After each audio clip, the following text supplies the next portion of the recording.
Let's start a discussion for stress in soil. Stress in soil due to self weight. Due to self weight.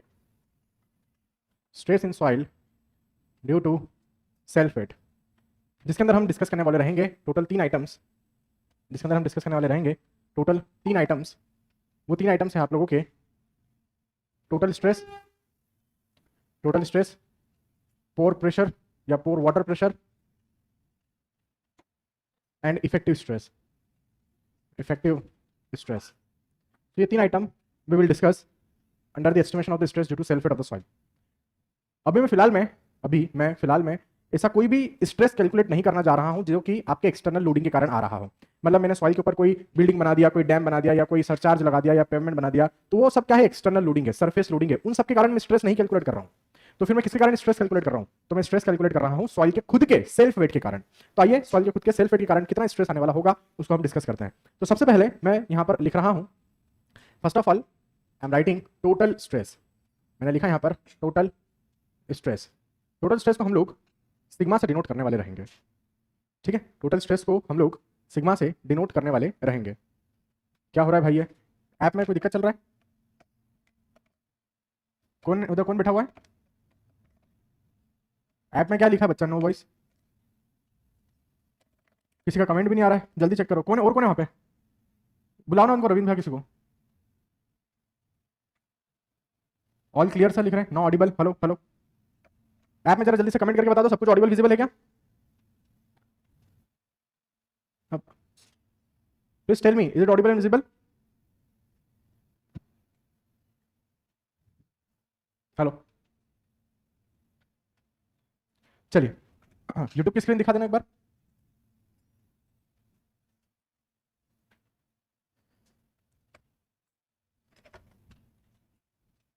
चलिए start करते हैं हम लोग।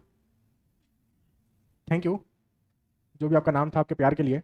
आगे बढ़ते हैं, टोटल स्ट्रेस की बात करते हैं हम लोग सिग्मा। सिग्मा में हम लोग देखेंगे, यहां पर सभी लोग देखिएगा, we discuss the total stress.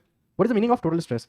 The total stress means, मान लीजिए सभी लोग इधर देखेंगे, मान लीजिए कि आपका ग्राउंड सरफेस है, इसे हम ग्राउंड सरफेस को रिप्रेजेंट करते हैं। ठीक है, तो मान लीजिए आपका ग्राउंड सरफेस है और ग्राउंड सरफेस से किसी डेप्थ पर मैंने सॉइल का एक एलिमेंट ले लिया। मान लो ये सॉइल का एक एलिमेंट है, ठीक है, बहुत छोटा सा पार्टिकल होगा, बहुत छोटा सा एलिमेंट है, जिसको जूम करके मैंने देखा तो ये ऐसा दिख रहा होगा, मान लिया मैंने। तो इस एलिमेंट के ऊपर जितना सॉइल मौजूद होगा वो इस एलिमेंट के ऊपर वेट लगा रहा होगा। बिल्कुल सही बात है। तो हमने देखा कि कितना सॉइल इसके ऊपर मौजूद है। तो हमने देखा कि भैया इतना सॉइल इस पर्टिकुलर एलिमेंट पर लोड लगा रहा है। ये क्या है? ये है area of element, cross sectional area of element. जितना क्रॉस सेक्शनल एरिया यहां पर है उतना ये क्रॉस सेक्शनल एरिया आपको यहां भी देखने को मिलेगा। यहां के सॉइल का जो यूनिट वेट है, मान लीजिए the unit weight of the soil is suppose gamma. यहां के सॉइल का जो यूनिट वेट है, मान लीजिए वो क्या है? आपका गामा है। ये लिख दिया मैंने, यहां के सॉइल का जो यूनिट वेट है वो है गामा।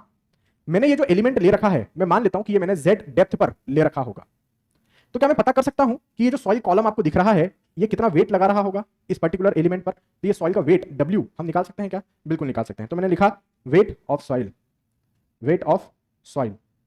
W कितना लग रहा होगा? यूनिट वेट इंटू क्या कर दूं? Volume. Unit weight into volume of soil, बस। तो मैंने कहा your weight W is equal to unit weight is gamma, volume कितना होगा? मान लो ये जो क्रॉस सेक्शनल एरिया आपको दिख रहा है, this cross sectional area is A, this cross sectional area is suppose A। Cross sectional area कितना है आपका? मान लीजिए A है। तो area into length, this will give volume. So gamma into A into Z, this is what we have the total weight. अब क्या इसके स्ट्रेस निकाल सकते हैं हम लोग? Total stress. तो टोटल स्ट्रेस क्या हो जाएगा? Total stress sigma will be equal to आपका total weight into cross sectional area. Weight जिस एरिया पर लग रहा होगा that will give the stress. So stress को हमने कहा total stress that will be equal to weight divide by area. Weight की वैल्यू कितनी है? Gamma A Z। यहां पर मैंने लिख दी गामा A Z। जिस क्रॉस सेक्शनल एरिया पे ये लग रहा है वो भी है आपका A से cancel. So the value of total stress is equal to gamma into Z।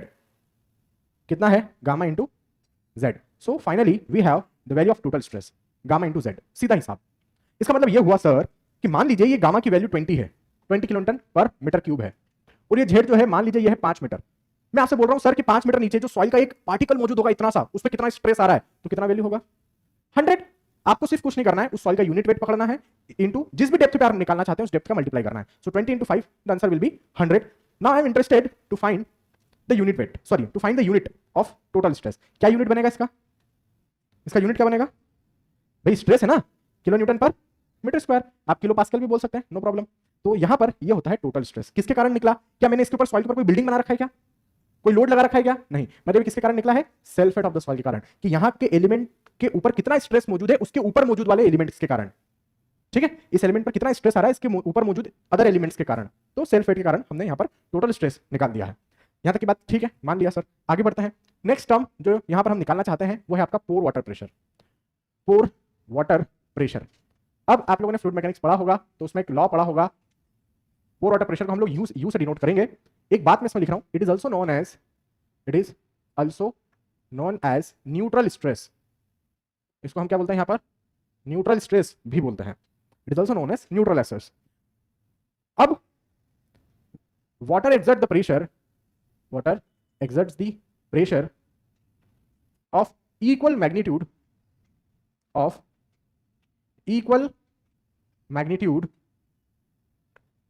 in all the direction. Water exerts the pressure of equal magnitude in all the directions.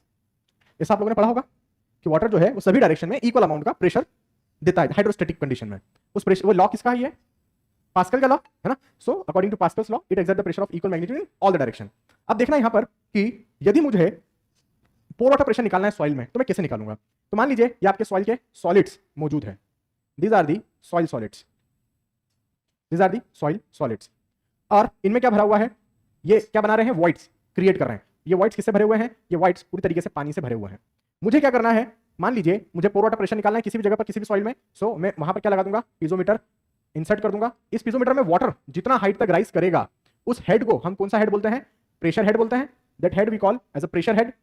आपको पोर वाटर प्रेशर निकालना है। It is very easy to determine the pore water pressure. Your pore water pressure will be equal to pressure head into unit weight of water, gamma W. तो जो भी आपको यहां पर head मिलता है प्रेशर हेड पीजोमीटर में, उसमें आप यूनिट वेट ऑफ वाटर का मल्टीप्लाई कर दीजिए, that will give you the pore water pressure value. So mu is equal to your pressure head PH into gamma W. This will be finally the value of pore water pressure. Can you tell me what is the unit of pore water pressure? Kilo newton per metre square pressure है। So the unit will be kilo newton per metre square. Now it is very interesting to understand कि sir आप बोल रहे हैं, please try to understand, hello, आप बोल रहे हैं सर जिस भी सॉइल में मुझे पोर वाटर प्रेशर निकालना है उस सॉइल में आप पीजोमीटर घुसा दीजिए। प्रेशर वाटर लेवल जहां तक राइज करेगा वो हाइट आपकी प्रेशर हेड हो गई, उसमें गामा डब्ल्यू का मल्टीप्लाई करिए, it will give you the pore water pressure. Understand sir? But the picture is sir मुझे ग्राउंड सरफेस में 10 मीटर नीचे निकालना है। यहां पर मैंने क्या कहा? जिस भी सॉइल में आपको पोर वाटर प्रेशर निकालना हो पीजोमीटर घुसाओ, वाटर लेवल जितना राइज कर रहा है उस हाइट के अंदर गामा डब्ल्यू का मल्टीप्लाई करो, पोर वाटर प्रेशर आ गया। सर मुझे ग्राउंड सरफेस से 10 मीटर नीचे पोर वाटर प्रेशर निकालना है, तो 10 मीटर का पीजोमीटर में कहां से लाऊंगा? Are you getting my point? 10 metre का पीजोमीटर में कहां से लाऊंगा sir? Is it available in market? No, it's not available. Then तो वहां पर हम बनाते हैं बोर होल्स। हम खोदते हैं एक बोर होल और वो बोर होल ही हमारे लिए एक तरीके के पीजोमीटर का काम करता है। अब यहां पर समझते हैं हम लोग कि मैं क्या बताना चाह रहा हूं कि मान लीजिए कि आपका ग्राउंड सरफेस, इससे किसी डेप्थ z पर हमें पोर वाटर प्रेशर निकालना है। और ये आपका ऑफ कोर्स ये हमने सॉइल सैंपल बना रखा है कि आपका सॉइल सैंपल है पूरी तरीके से। ये ग्राउंड सरफेस आपका सॉइल मौजूद है, किसी डेप्थ z पर हमें निकालना है पोर वाटर प्रेशर। मान लेता हूं कि आपका जो वाटर टेबल है वो कहां मौजूद है? ये वाटर टेबल आपका ग्राउंड सरफेस पर ही मौजूद है। दिख रहा है वाटर टेबल यहां पर मौजूद है। तो पहली इंपॉर्टेंट बात कि आपका जो पोर वाटर प्रेशर निकलेगा वो वाटर टेबल के नीचे ही निकलेगा। अभी फिलहाल हम इतना ही सीख रहे हैं कि आपका जो पोर वाटर प्रेशर निकलेगा वो कहां निकलेगा? हमेशा वाटर टेबल के नीचे निकलेगा। वाटर टेबल के ऊपर अभी नहीं निकलेगा, अपन मान के चल रहे हैं फिलहाल के लिए कि वाटर टेबल के ऊपर नहीं निकलेगा पोर वाटर प्रेशर। ठीक है, एक बात। दूसरी बात, वाटर टेबल पर कितनी वैल्यू होगी सर पोर वाटर प्रेशर की? वाटर टेबल पर पोर वाटर प्रेशर कितना होगा? 0। Water table is a free water surface. अब मैं यहीं पर पीजोमीटर घुसा दूं, 1 मिनट के लिए मान लो मैंने यहीं पर पीजोमीटर घुसाया, तो क्या वाटर राइज कर जाएगा? क्या वाटर थोड़ी ना राइज करेगा। आप वाटर सरफेस पर ही पीजोमीटर घुसा दो, थोड़ी ना वाटर राइज कर जाएगा। ठीक है, तो फ्री वाटर सरफेस पर आपका पोर वाटर प्रेशर की वैल्यू कितना होगा? 0 रहेगा। उसके ऊपर नहीं निकलेगा, हाँ उसके नीचे ही हम लोग जरूर निकालेंगे। तो मैंने कहा ठीक है निकालिए। तो समझने की कोशिश करना कि मैं यहां पर क्या बताना चाह रहा हूं। अभी क्या ये वाटर फ्लो हो रहा है? नहीं हो रहा है। क्या ये वाटर अभी फ्लो हो रहा है? नहीं हो रहा है। मतलब ये हाइड्रोस्टैटिक कंडीशन है आपके वाटर में। This is the hydrostatic condition. यदि मैं मान लो 1 मिनट के लिए मान लो कि मैंने यहां पर पोर वाटर प्रेशर निकालना है, तो मैंने यहां पर पीजोमीटर घुसाया होगा, तो वाटर कहां तक राइज करेगा आपके हिसाब से? मैं बोल रहा हूं water is not flowing, it is under the hydrostatic condition. तो मुझे यहां पर सपोज पोर वाटर प्रेशर निकालना है, तो मैंने पीजोमीटर घुसाया, वाटर कहां तक राइज करेगा? फ्री वाटर सरफेस तक पूरा राइज करेगा, कोई लॉस थोड़ी ना हो रहा है। तो यहां तक पूरा ये राइज कर गया, नो प्रॉब्लम। तो जितनी भी ये हाइट मिली आपको, मान लो मुझे 2 मीटर नीचे निकालना था, तो प्रेशर हेड भी मुझे कितना मिलेगा? 2 मीटर ही तो मिल रहा है भाई। मुझे 2 मीटर नीचे निकालना था, पीजोमीटर घुसाया, वाटर टेबल यहां तक राइज कर गया, प्रेशर हेड कितना हुआ? 2 मीटर ही हुआ। ठीक है, मैंने यहां पर पीजोमीटर घुसाया, 1 मिनट के लिए मान लो मैंने यहां पर पीजोमीटर घुसाया, वाटर कहां तक राइज किया? वाटर यहां तक राइज किया, कितना हो जाएगा पोर वाटर प्रेशर? ये आपका प्रेशर हेड हो गया यहां तक का, तो Z into gamma W, this will be the value of pore water pressure. तो आपको प्रेशर हेड निकालना है हाइड्रोस्टैटिक कंडीशन में। तो हाइड्रोस्टैटिक कंडीशन में प्रेशर हेड कितना निकलेगा? आप जिस डेप्थ पर पोर वाटर प्रेशर निकालना चाहते हो, वही डेप्थ आपकी क्या बन गई? प्रेशर हेड बन गई। मैंने कहा सर 3 मीटर नीचे निकालो, तो 3 मीटर ही मेरा क्या बन गया? प्रेशर हेड बन गया। बस वो 3 मीटर में आप गामा W का मल्टीप्लाई कर दो। मैंने कहा सर 10 मीटर नीचे निकालो पोर वाटर प्रेशर, तो वो 10 में मैंने गामा W का मल्टीप्लाई। सर 50 मीटर नीचे निकालो, 50 मीटर में मैंने गामा W का मल्टीप्लाई कर दिया। तो this will give me the pore water pressure. इसका मतलब ये हुआ कि जब भी मैं हाइड्रोस्टैटिक कंडीशन की बात करूंगा सॉइल में, अभी वाटर फ्लो नहीं हो रहा है ना, अभी मैं फ्लो की कोई बात ही नहीं कर रहा हूं। जब वाटर फ्लो होने लगेगा तब पिक्चर कुछ और बनेगी। फिलहाल मैं अपन मान के चल रहा है कि वाटर स्टैटिक कंडीशन में है, तो जिस भी डेप्थ पर आपको पोर वाटर प्रेशर निकालना है, वही डेप्थ वास्तव में आपकी क्या बन जाएगी? प्रेशर हेड बन जाएगी। एक बात। दूसरी बात, अब मैं ये बोल रहा हूं कि सर मुझे 20 मीटर नीचे पोर वाटर प्रेशर निकालना था, 20 मीटर नीचे, तो ये 20 मीटर का ट्यूब कहां से लाऊं मैं? ये 20 मीटर का पीजोमीटर कहां से लाऊं? मैनोमीटर कहां से लाऊं ये 20 मीटर का? तो आंसर इज सॉइल में नेचुरली पीजोमीटर्स होते हैं, मैनोमीटर्स होते हैं सॉइल में नेचुरली। कैसे? आइए देखिए, आप देखो ये क्या है? ये 2 सॉलिड्स है ना, इसके बीच में ये क्या है? वॉइड्स, ये वॉइड्स, ये वॉइड्स, ये वॉइड्स, ये वॉइड्स, ये वॉइड्स, ये वॉइड्स, ये वॉइड्स, ये वॉइड्स, ये सब वॉइड्स एक दूसरे से क्या है? कनेक्टेड। और ये वॉइड्स किससे भरे हुए हैं? पूरी तरीके से पानी से भरे हुए हैं। जब वाटर टेबल यदि यहां पर है, तो इसके नीचे की पूरी सॉइल पूरी तरीके से क्या है? सैचुरेट है। सभी वॉइड्स पानी से भरे हुए हैं। तो ये क्या बन चुका है? एक चैनल बन चुका है। क्या आपको नहीं लगता कि ये कैसा चैनल ये बन रहा है? ये चैनल नहीं बन रहा? आपको नहीं लग रहा है कि एक चैनल बन गया इस तरीके से, पानी का पूरा कनेक्टेड एक दूसरे से? Getting my point? ये एक चैनल बन गया आपका। अरे भाई यही तो है आपका प्रेशर हेड, यही तो बता रहा है आपको। कितनी हाइट है इसकी? Z into gamma W, this is the pore water pressure. किस लोकेशन पर? यहां पर, इस जगह पर। मैंने कहा 1 मीटर नीचे निकालना है, ये 1 मीटर इंटू गामा W कर दूंगा, this is the pore water pressure. तो यहां पर आपके पास अलग अलग शेप के क्या हो सकती है? ये वॉइड्स की इंटरकनेक्टिविटी हो सकती है, जो कि वाटर के चैनल्स को शो कर रहा होगा। ये वास्तव में वो ट्यूब ही है। देखो ट्यूब में पानी ऊपर आ गया, ये वास्तव में ट्यूब ही है। ये देखो, कोई ट्यूब ऐसी हो सकती है, नो प्रॉब्लम, होने दो। ये कोई ट्यूब ऐसी हो सकती है, ये कोई ट्यूब ऐसी जा सकती है, होने दो, नो प्रॉब्लम। हाइट अपने को उतना ही लेना है, Z, यदि अपन यहां पर निकाल रहे हैं तो जिस भी Z डेप्थ पे आपको निकालना है, उसमें गामा W का मल्टीप्लाई कर दीजिए, बात खत्म। तो आपको भले 50 मीटर नीचे भी निकालना हो, तो 50 मीटर नीचे से ये पानी एक दूसरे से जुड़ा हुआ है और फ्री वाटर सरफेस तक आ रहा है। तो 50 metre into gamma W, this will give the pore water pressure. तो मैं यहां पर लिख रहा हूं कि pressure head into unit weight of water gamma W, this is finally the value of pore water pressure. तो यहां पर मैंने लिख दिया U is equal to Z gamma W। भाई ये Z दिख रहा है मेरे को यहां पर, Z गामा W। मान लेता हूं ये लोकेशन आपकी XX है, ये लोकेशन क्या है? XX है। तो U की जगह में क्या लिख रहा हूं? Pore water pressure at XX location. इस Z कितनी डेप्थ पर है? Z डेप्थ पर, तो Z गामा W ये आ चुका है। इसकी unit sir kilo newton per metre square, kilo pascal भी आप बोल सकते हैं। 1 kilo newton per metre square equal to 1 kilo pascal. ठीक है, इस तरीके से हम बोल सकते हैं। अच्छा, तो मतलब सर ऐसा हुआ कि इस पूरी लाइन पर जो प्रेशर हेड है, सॉरी इस पूरी लाइन पर जो पोर वाटर प्रेशर है वो Z गामा W है। हाँ बिल्कुल सही। मतलब सर यदि मैं ये पॉइंट पकड़ूं तो इस पे भी Z गामा W है? बिल्कुल। यदि मैं ये पॉइंट पकड़ूं यहां पर भी Z गामा W है? बिल्कुल। मैं ये पॉइंट पकड़ूं यहां पर भी Z गामा W है? बिल्कुल। क्या ये पॉइंट पकड़ूं यहां पर भी? यहां पर भी। तो इस लाइन के सभी पॉइंट्स पर आप कोई सा भी पॉइंट पकड़ लीजिए, the pore water pressure is same. Getting my point? एक बात। दूसरा बात, पोर वाटर प्रेशर को किस नाम से भी जाना जाता है? न्यूट्रल स्ट्रेस के नाम से भी जाना जाता है। तो 1-2 नंबर का छोटे मोटे एग्जाम में कभी कभी आ जाता है, तो आपको पता होना चाहिए, is also called neutral stress. Clear? आगे बढ़ते हैं। तो ये था आपका टोटल स्ट्रेस, पोर वाटर प्रेशर। अब हम नेक्स्ट पे जंप करते हैं, वो है आप लोगों का effective stress. Effective stress, effective stress को हम लोग डिनोट करेंगे सिग्मा बार से। किसे डिनोट करेंगे? सिग्मा बार से। अब इफेक्टिव स्ट्रेस एज पर तरजागी, एज पर तरजागी, एज पर Terzaghi, effective stress can be given as, can be given as, effective stress कितना हो जाएगा? सिग्मा बार इक्वल टू, वो क्या है आपका? टोटल स्ट्रेस सिग्मा, और ये क्या है आपका? Pore water pressure U। So total stress में से पोर वाटर प्रेशर माइनस कर दीजिए, so this net value of stress will be called effective stress. भाई 1 मिनट के लिए सोचो, ये सॉइल का क्या है? सेल्फ वेट सिग्मा, जो कि किधर लग रहा होगा? डाउनवर्ड डायरेक्शन में। ये U क्या है? बायोन्सी फोर्स एक तरीके का। पोर वाटर प्रेशर किधर लग रहा है? ये ऊपर की डायरेक्शन में, दोनों का नेट वैल्यू निकाला, ये था सिग्मा ये था यू, दोनों का नेट वैल्यू निकाला, वही आपका क्या है, सिग्मा बार है, इफेक्टिव स्ट्रेस। ठीक है, ये तो लॉजिकली हमने देख लिया, सीधा सिंपल हिसाब। आगे बढ़ते हैं, यहां पर समझने की कोशिश करना कि मैं क्या बताना चाह रहा हूं। तरजागी सर ने कहा कि इफेक्टिव स्ट्रेस जो होता है, effective stress can be given as sigma bar equal to sigma minus U. ये किसने कहा? तरजागी सर ने कहा। सर ने कहा कि जो इफेक्टिव स्ट्रेस है, these are the stress which are transmitted through the contact area of the particles। लिखता हूं इस स्टेटमेंट को, फिर इसका मीनिंग समझते हैं। According to Terzaghi, the effective stress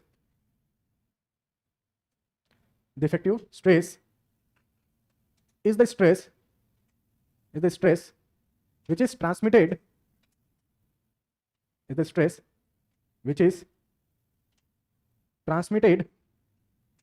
through the contact area of the soil solids। Full stop. क्या कहना हुआ इधर देखना 2 मिनट के लिए, फिर लिखते रहना, मैं समय दूंगा लिखने का। यहां पर मैं बोल रहा हूं, सर ने कहा कि जो इफेक्टिव स्ट्रेस है उसका यदि हमें मीनिंग समझना हो तो वो क्या होता है? वो होता है भाई आपकी लेयर्स है, सॉइल की लेयर्स है, सॉइल तो बहुत नीचे डेप्थ तक होती है, तो पहली वाली लेयर दूसरी वाली लेयर को जो स्ट्रेस ट्रांसफर करे, दूसरी वाली उसके नीचे वाली को जो ट्रांसफर करे, उसके नीचे वाली को ट्रांसफर करे, तो हर एक एक पार्टिकल एक दूसरे को क्या ट्रांसफर कर रहा है? स्ट्रेस ट्रांसफर कर रहा है। स्ट्रेस को ट्रांसफर क्यों कर पा रहा है? क्योंकि दो पार्टिकल्स के बीच में क्या है? कांटेक्ट है। तो ये जो कांटेक्ट के थ्रू स्ट्रेसेस ट्रांसफर हो रहे हैं ऊपर से लेकर नीचे तक, इस स्ट्रेस को ही बोला जाता है इफेक्टिव स्ट्रेस। इसका मतलब ये हुआ कि इनके हिसाब से जो आपका इफेक्टिव स्ट्रेस होता है, इनके हिसाब से जो आपका इफेक्टिव स्ट्रेस होता है वो होता है कांटेक्ट फोर्स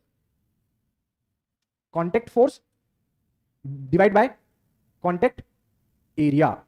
यही होगा इफेक्टिव स्ट्रेस का मीनिंग। जब आप बोल रहे हो कि एक पार्टिकल से दूसरे पार्टिकल में गया, दूसरे पार्टिकल से तीसरे में, तीसरे से चौथे में, चौथे से पांचवें में, ऐसे स्ट्रेसेस क्या होते जा रहे हैं? ट्रांसफर होते चले जा रहे हैं। तो ये जो फोर्स ऑफ कांटेक्ट है, दिस डिवाइड बाय ये जो एरिया ऑफ कांटेक्ट है, अपने इस लेवल पे निकाल रखा है, सपोज इस लेवल पे निकाल लिया, तो ये जो कांटेक्ट फोर्स है मान लो इसकी वैल्यू एफ है, और ये जो कांटेक्ट एरिया था, ये पॉइंट कांटेक्ट है, ये देखो पॉइंट कांटेक्ट, दो पार्टिकल्स के बीच में एकदम छोटा सा कांटेक्ट है, बस वो कांटेक्ट एरिया, इनको डिवाइड कर लो, बस यही आपका क्या है? इफेक्टिव स्ट्रेस है। ऐसा किसने कहा? तरजागी ने कहा। बाद में इसको गलत साबित किया गया, मतलब इसमें मॉडिफाई किया गया, इसकी लिमिटेशन को निकाला गया। क्या निकाला गया? So there were 2 people, Lambe and Whitman. उनके हिसाब से उन्होंने कहा कि नहीं यार ऐसा नहीं है, उन्होंने इसको कुछ और तरीके से रिप्रेजेंट किया। तो पहले तो मैं इसको ब्रैकेट में डाल देता हूं, ये था एज पर तरजागी, ये था एज पर तरजागी, लेकिन as per lamb and Whitman, उन्होंने क्या किया? उन्होंने इसको पहले डिराइव करके देखा, उसके बाद उन्होंने अपना स्टेटमेंट दिया। तो मान लो कि सॉइल का आपके पास इस तरीके से एक सैंपल है, मान लीजिए कि आपके पास सॉइल का इस तरीके से एक सैंपल है। मैं इसमें सॉलिड सब बना देता हूं बाकायदा अच्छे से।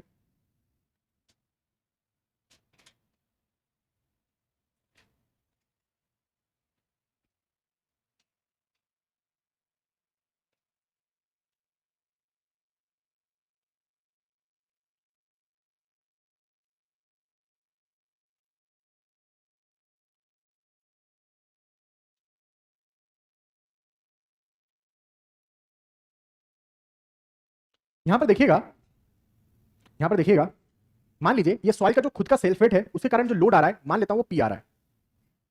सॉइल का खुद का जो सेल्फ वेट है, मान लेता हूं उसके कारण जो लोड आ रहा है वो मान लो पी आ रहा है।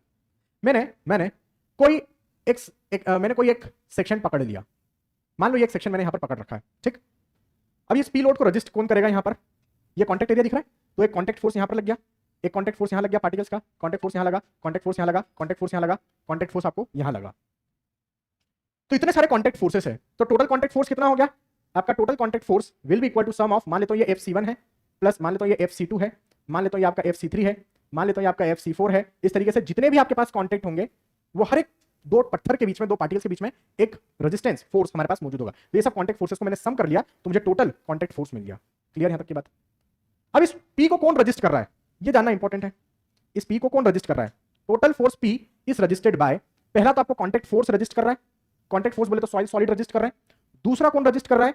दूसरा रजिस्ट कर रहा है आपके ये वॉइड्स। ये वॉइड्स में क्या भरा हुआ है? पानी, वाटर। और वाटर कौन सा प्रेशर लगाकर रजिस्ट करेगा? पोर वाटर प्रेशर। तो दूसरा जो रेजिस्टेंस मिल रहा है वो मिल रहा है इस जगह के पानी के कारण, इन जगह जो पानी भरा हुआ होगा उस पानी के कारण हमें मिल रहा है। तो वो पानी क्या है हमारा? पोर वाटर प्रेशर U। ये सब क्या थे? फोर्सेस थे। ये क्या है आपका? प्रेशर है। तो प्रेशर में एरिया का मल्टीप्लाई करना पड़ेगा। कौन से एरिया का मल्टीप्लाई करना पड़ेगा? एरिया ऑफ वॉइड्स का। अरे एरिया वॉइड्स का कितना होगा? यदि टॉप से मैं देखूं तो क्रॉस सेक्शनल एरिया, ये टोटल क्रॉस सेक्शनल एरिया मान लो A है, उसमें से किसको माइनस करूं मैं? ये कॉन्टेक्ट का एरिया, ये कॉन्टेक्ट एरिया, ये कॉन्टेक्ट एरिया, ये कॉन्टेक्ट एरिया, ये कॉन्टेक्ट एरिया, ये कॉन्टेक्ट एरिया। बस ये 1 2 3 4 5 6 पॉइंट एरिया को माइनस कर लो तो बाकी पूरे में सब क्या है? इस सेक्शन में वॉइड से पानी है। समझ में आ रहा है? तो मैंने एरिया ऑफ कॉन्टेक्ट माइनस कर दिया। सो एरिया ऑफ कॉन्टेक्ट मतलब this is the total area of contact, इस सेक्शन पर आने वाला total area of contact. FC मतलब टोटल कॉन्टेक्ट फोर्स इस सेक्शन पर आने वाला। ठीक है, तो ये AC और ये FC दोनों के मीनिंग मेरे को क्लियर हो गए। AC मतलब ये सभी कॉन्टेक्ट एरिया का सम, FC मतलब ये सभी कॉन्टेक्ट फोर्सेस का सम। ठीक। अच्छा, तरजागी के हिसाब से, एक मिनट के लिए, तरजागी के हिसाब से इफेक्टिव स्ट्रेस क्या होना चाहिए था? ये FC डिवाइड बाय ये AC होना चाहिए था। ठीक है, तरजागी के हिसाब से FC डिवाइड बाय AC ऐसा होना चाहिए था। लैम्ब ने क्या किया उसको समझते हैं। अब मैं क्या कर रहा हूं, यहां पर दोनों साइड A से डिवाइड कर रहा हूं, तो मैंने यहां पर लिखा P divide by A equal to FC divide by A plus U। अब देखना यहां पर A से डिवाइड किया तो क्या बन गया? 1। यहां पर A से डिवाइड किया तो लिखा मैंने AC divide by A। AC is the total contact area और A is the total cross sectional area. अब बताओ इन दोनों में से छोटा कौन है? AC बहुत छोटा है और उसको आपने A से डिवाइड कर दिया तो वैल्यू और छोटी आ गई। अरे ये तो पॉइंट कॉन्टेक्ट है, उसको आपने इतनी बड़ी वैल्यू से डिवाइड कर दिया तो वैल्यू और छोटी आ गई। इस कारण से मैं इसको यहां पर क्या कर रहा हूं? इसको मैं यहां पर इग्नोर कर रहा हूं, इग्नोर्ड। तो बचा क्या मेरे पास? सिर्फ इतना सा टर्म बचा, यहां पर पूरा प्रेशर बचा। सो देखने के लिए मेरे पास अब जो बच रहा है, लिखने के लिए वो बच रहा है P divide by A equal to FC divide by A plus U बच रहा है। P को मैंने आपको क्या बताया? Self weight of the soil बताया था मैंने अभी। और A क्या है? Total cross sectional area. वो सबसे पहली डेफिनेशन टोटल स्ट्रेस की क्या था? वो वेट बाय एरिया था, लोड बाय एरिया। तो ये आपका क्या बन चुका है? टोटल स्ट्रेस बन चुका है। सो this is becoming the total stress sigma. इसको हम FC बाय A ही रहने देते हैं, प्लस ये आपका पोर वाटर प्रेशर। तो FC बाय A को मैंने लेफ्ट साइड रखा और सिग्मा माइनस U लिख दिया। ऐसा लिख सकता हूं। तो ये मेरे पास एक इक्वेशन आ चुकी है। मान लो ये इक्वेशन नंबर 1 था, मान लो ये इक्वेशन नंबर 2 था। सो comparing equation number 1 and 2, comparing equation number 1 and 2, दोनों को कंपेयर करने के बाद आपको क्या लगा?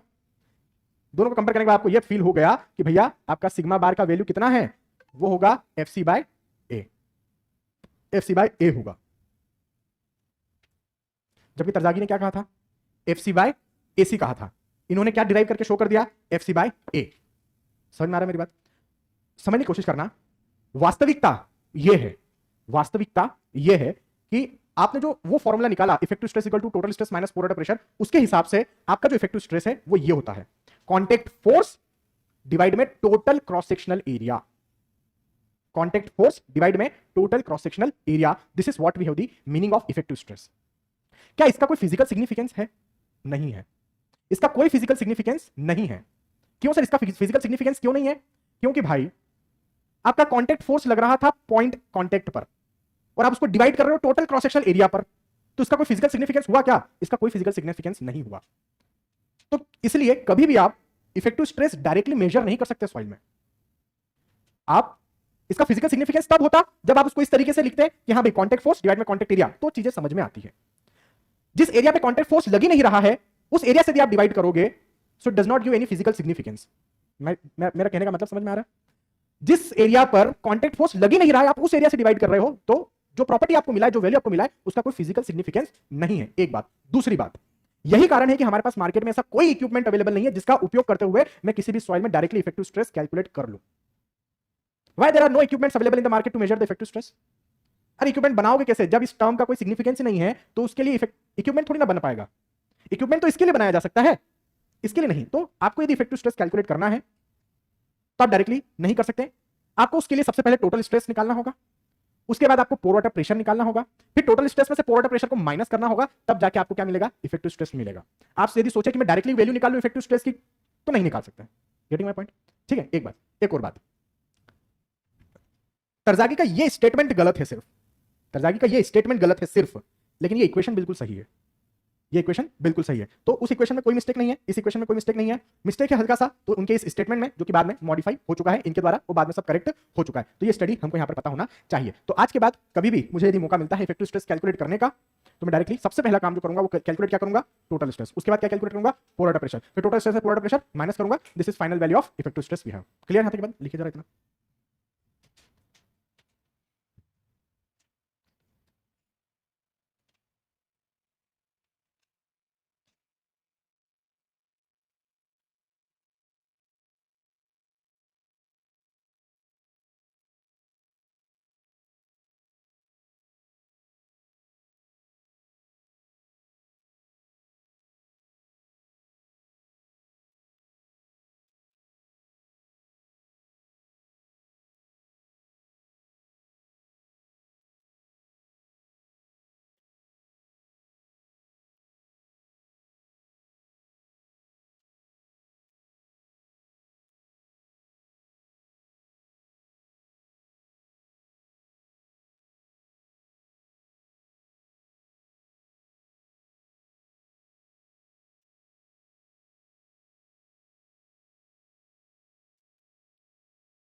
ठीक है, जरा इतना जल्दी से डन करके बताइए।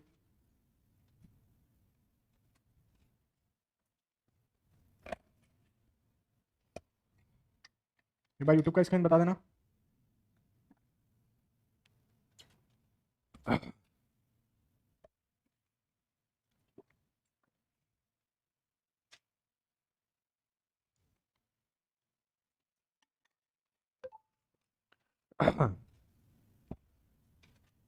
नहीं, अभी तो उधर ही दिखाओ, वो लोग लिख रहे हैं बच्चे लोग। हाँ,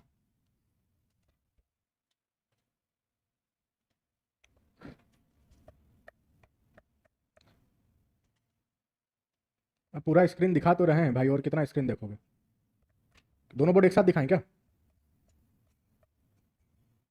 कितने बजे तक क्लास होती है? 8 बजे तक रहती है भाई।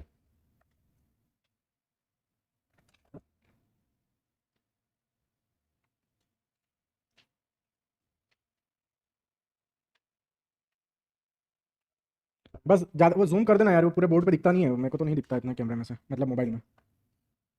जूम कर दो लास्ट के 2 कॉलम्स। चेक करता हूँ ना मैं यूट्यूब पे कैसा दिखता है करके।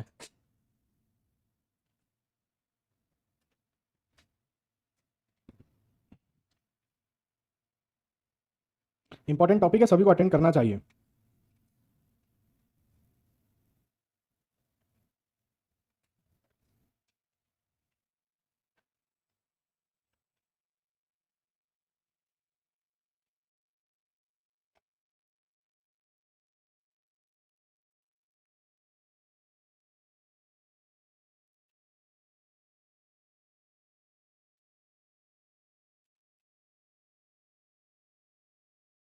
हुआ सबका?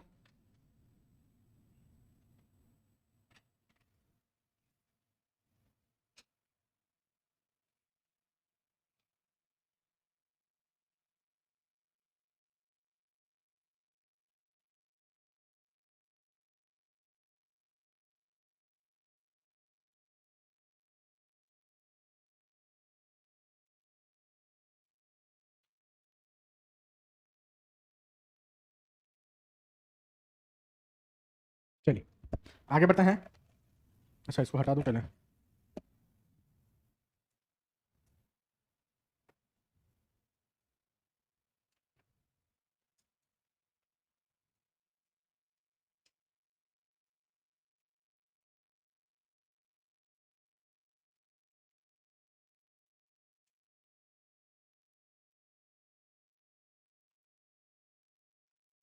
हाँ,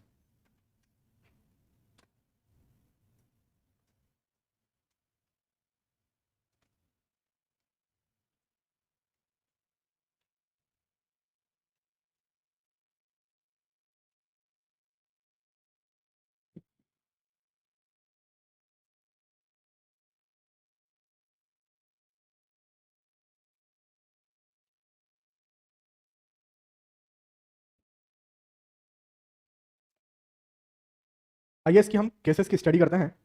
इधर कर देना कैमरा। लिखना नहीं हुआ अभी तक? लिखो फटाफट। रहने दो लिख रहे हैं कुछ लोग। ऐप वालों को हो गया सबका?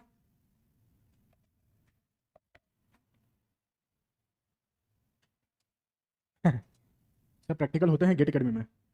हाँ होते ना प्रैक्टिकल। कल ही लैब था ऑफलाइन वालों का, 2 घंटे तक लैब चला पूरा। वो पूरा सी एनालिसिस करवाया मैं इनको ऑफलाइन वाले बच्चों को कल। अभी कल और है इनका लैब, तो कल इसलिए मैं लाइव क्लास नहीं ले पाऊंगा। हाँ सच में, कल ऑफलाइन वालों का लैब है प्रैक्टिकल का, तो मैं लाइव क्लास नहीं ले पाऊंगा इनको। कल मुझे कांस्टेंट हेड परमिबिलिटी टेस्ट करवाना है और फॉलिंग हेड परमिबिलिटी टेस्ट करवाना है लैब में। ठीक है, तो कल मेरी लाइव क्लास नहीं रहेगी। सच में तुम लोग हंस रहे हो, सच में कल मेरी क्लास नहीं है। मैं 2 दिन के लिए बाहर रहूंगा करके। ऑनलाइन वालों के लिए हम लोग सभी ऑनलाइन वाले स्टूडेंट्स के लिए टिकट बुक कर रहे हैं फ्लाइट का, तो आप लोगों को बकायदा यहीं भिलाई बुलाकर इधर ही करवाएंगे टेस्ट। अपना मोबाइल नंबर, ईमेल आईडी, नाम, आधार कार्ड नंबर सब भेज दीजिएगा। क्या हो गया? लिखना हो गया? आगे बढ़ते हैं, लिखेंगे डिफरेंट केसेस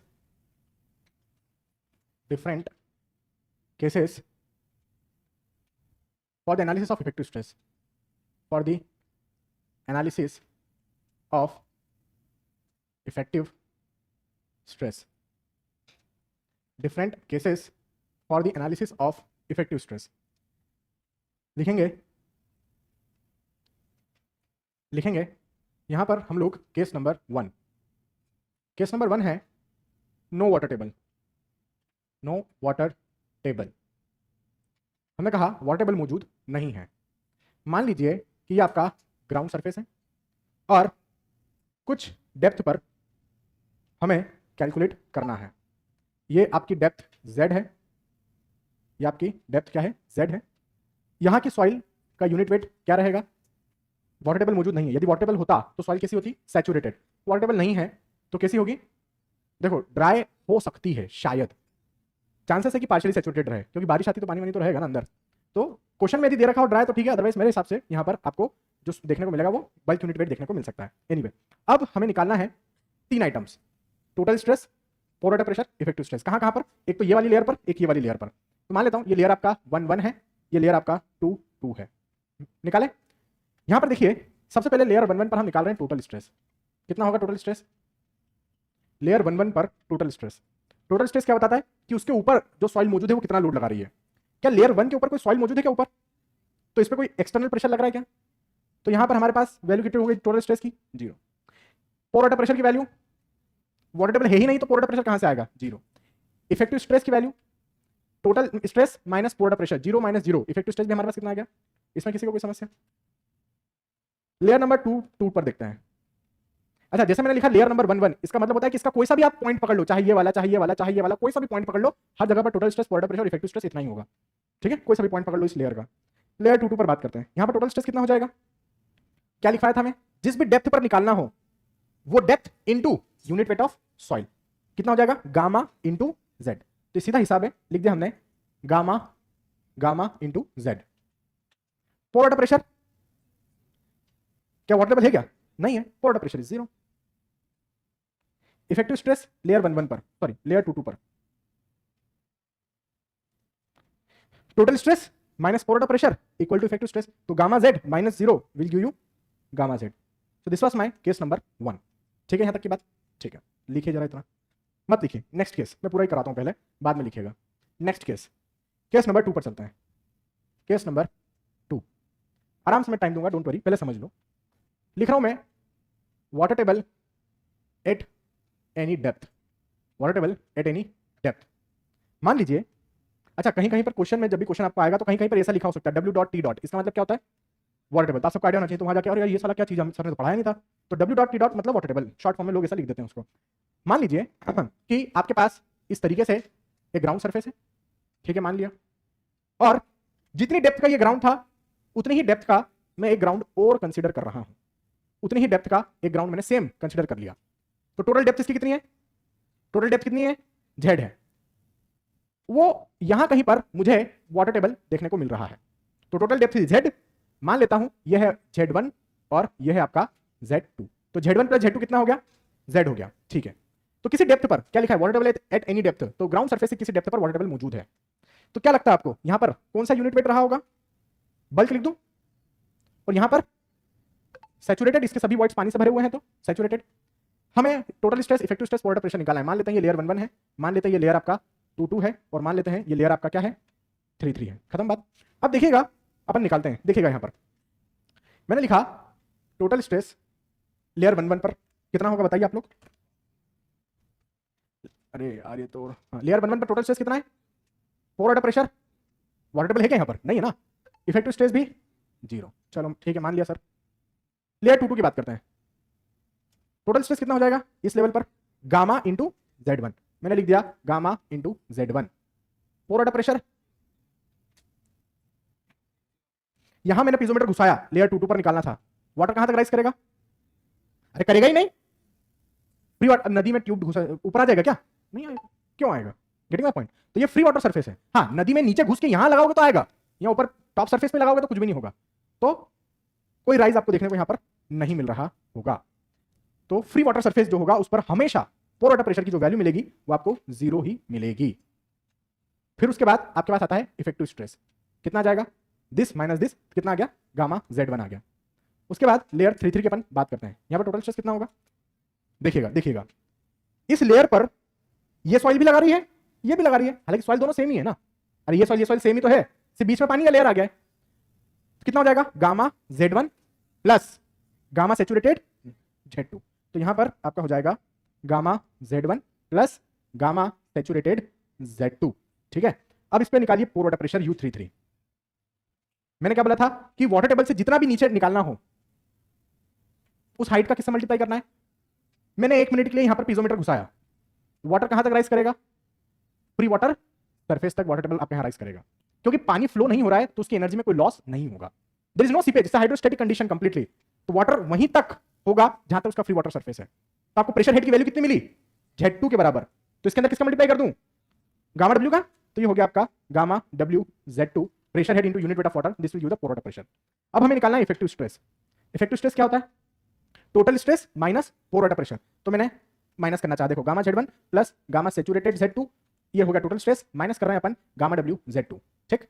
तो यहां पर देखिएगा क्या बन रहा है, सुनना सभी लोग मेरी बात को, ये तो मैंने लिख दिया गामा Z1, ये हो गया अपना गामा Z1 प्लस, अब इन दोनों में से Z2 कॉमन निकल गया, ब्रैकेट में क्या बचा, gamma saturated minus gamma W बचा, मैं बोल रहा हूं Z2 दोनों में से कॉमन निकल गया, ब्रैकेट में क्या बचा, gamma saturated minus gamma W बचा, based on the principle of Archimedes क्या बनेगा, ये गामा सबमर्ज बन जाएगा, तो gamma saturated minus gamma W based on the principle of Archimedes, ये बन चुका है आपका गामा सबमर्ज, और इसको हमने क्या लिख दिया Z2, तो ये आ चुका है हमारा equation two determine the effective stress. तो ये है पहली लेयर पर आने वाला इफेक्टिव स्ट्रेस, ये है दूसरी लेयर पर आने वाला इफेक्टिव स्ट्रेस, और ये है आपका तीसरी लेयर पर आने वाला इफेक्टिव स्ट्रेस।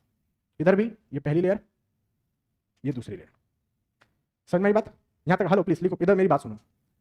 अब मैं बोल रहा हूं ये वाली जो लेयर आप देखे थे, ये वाला लेयर आप जो देखे थे वो इस जगह पर कहां पर है, यहां का ये जो बॉटम लेयर आप देखे थे वो इस फिगर में किस जगह पर है, बीच में, अबे भाई मैं क्या बोला, टोटल थिकनेस में क्या रखा हूं, सेम रखा हूं, इसको भी Z लिख ही देता हूं, फिर ये टोटल कितना है Z है भाई, तो ये जो बॉटम लेयर है वो किधर होगी, ये नीचे वाली होगी ना, Z1 प्लस Z2 मैंने क्या कहा था Z के बराबर है, तो वो जो बॉटम लेयर है ये बॉटम लेयर ये वही है।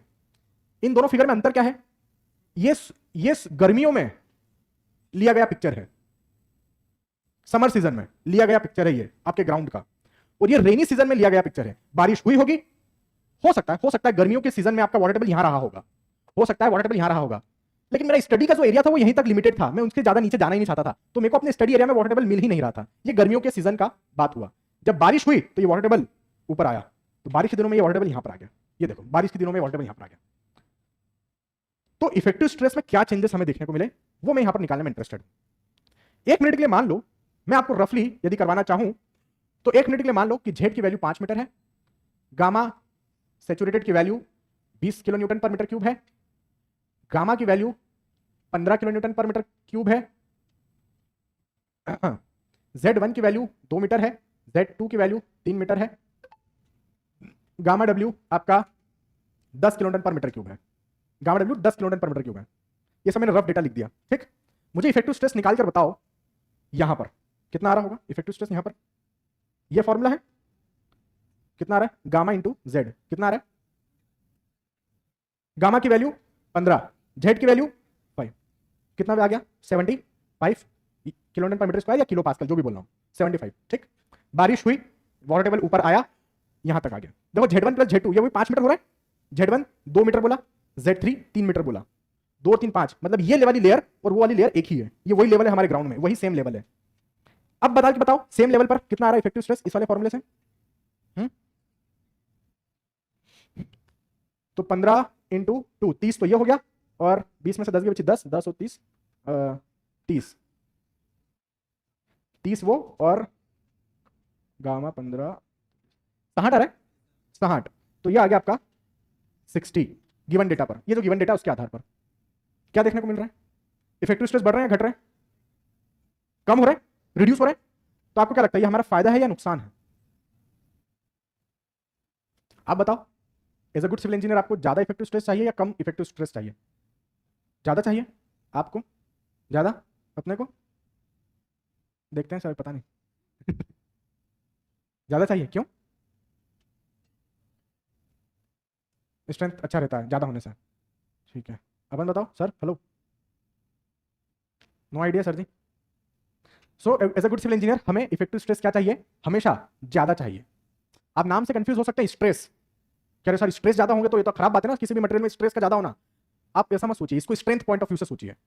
यदि आपके सॉइल में इफेक्टिव स्ट्रेस ज्यादा है तो उस सॉइल का डेंसनेस बहुत ज्यादा होगा, उस सॉइल की बियरिंग कैपेसिटी बहुत ज्यादा होगी, उस सॉइल पर बड़े बड़े बिल्डिंग्स बना सकते हैं, उस सॉइल का सेटलमेंट बहुत कम होगा, उस सॉइल का लूजनेस बहुत कम होगा। समझ पा रहे हैं क्या बोल रहा हूं। तो आपको हमेशा इफेक्टिव स्ट्रेस क्या चाहिए, ज्यादा ही चाहिए। अब बताओ मेरे पास इफेक्टिव स्ट्रेस कम हो रहे हैं तो मेरा लॉस हो रहा है या फायदा हो रहा है, लॉस हो रहा है। तो जब भी बारिश होती है, वाटर टेबल यदि ऊपर आ रहा है, तो उस कंडीशन में आपके इफेक्टिव स्ट्रेस गिर रहे हैं, कम हो रहे हैं, रिड्यूस हो रहे हैं। तो ऐसी कंडीशन में मेरी सॉइल वहां पर लूज हो रही है, जिसके कारण मेरी सॉइल की जो लोड बियरिंग कैपेसिटी है, लोड लेने की क्षमता है, वो कम हो जाती है। इसलिए आपने देखा होगा कि बारिश के दिनों में बहुत सारे घर सेटल हो जाते हैं, कोई गिर जाता है घर, कोई घर बह जाता है, बहुत सारी चीजें हो जाती है ना। तो वहां पर इफेक्टिव स्ट्रेस क्या हो जाते हैं, सॉइल के रिड्यूस हो जाते हैं, काफी रिड्यूस हो जाते हैं, जिसके कारण घरों में सेटलमेंट देखने को मिलता है बारिश के दिनों में। ठीक है, तो ये तो हुई अपनी एक बात। तो लर्निंग क्या हुई अभी तक हमारी, लर्निंग ये हुई दो बातें। पहली बात, as a good civil engineer हमें इफेक्टिव स्ट्रेस क्या चाहिए, ज्यादा। दूसरी लर्निंग कि जैसे जैसे वाटर टेबल ऊपर आएगा वैसे वैसे हमारे इफेक्टिव स्ट्रेस कम होते चले जाएंगे। नेक्स्ट केस अपन लोग डिस्कस करते हैं। नेक्स्ट केस में मैं मान रहा हूं कि वाटर टेबल ग्राउंड सरफेस पे आ गया भाई, और बारिश हुई, बहुत बारिश हुई, तो वाटर टेबल कहां आ गया, ग्राउंड सरफेस पर ही आ गया।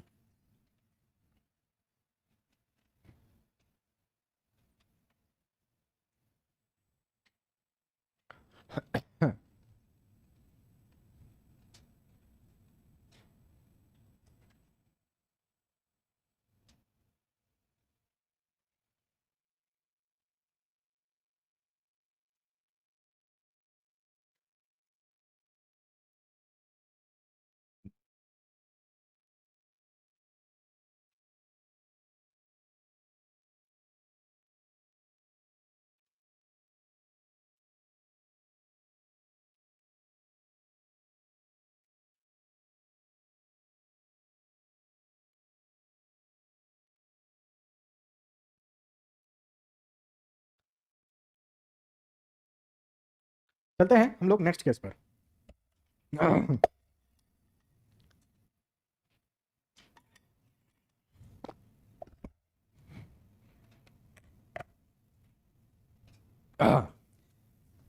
लिख लो आप लोग, ये केस आप लोग लिख लो, ताकि मैं कैमरा इधर कर लूंगा, अदरवाइज वापस से कैमरा फिर मुझे इधर लाना पड़ेगा। एक बार यूट्यूब की स्क्रीन दिखा देना, फिर नेक्स्ट केस पर हम चल रहे हैं।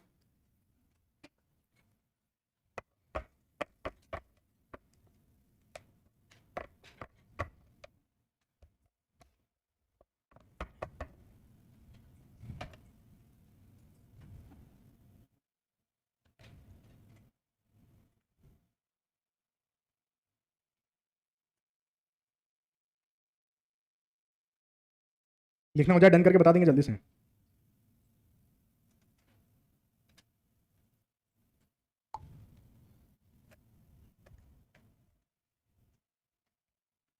चलिए आगे बढ़ते हैं हम लोग, नेक्स्ट केस पर चलते हैं। इधर आ जाइए। केस नंबर 3,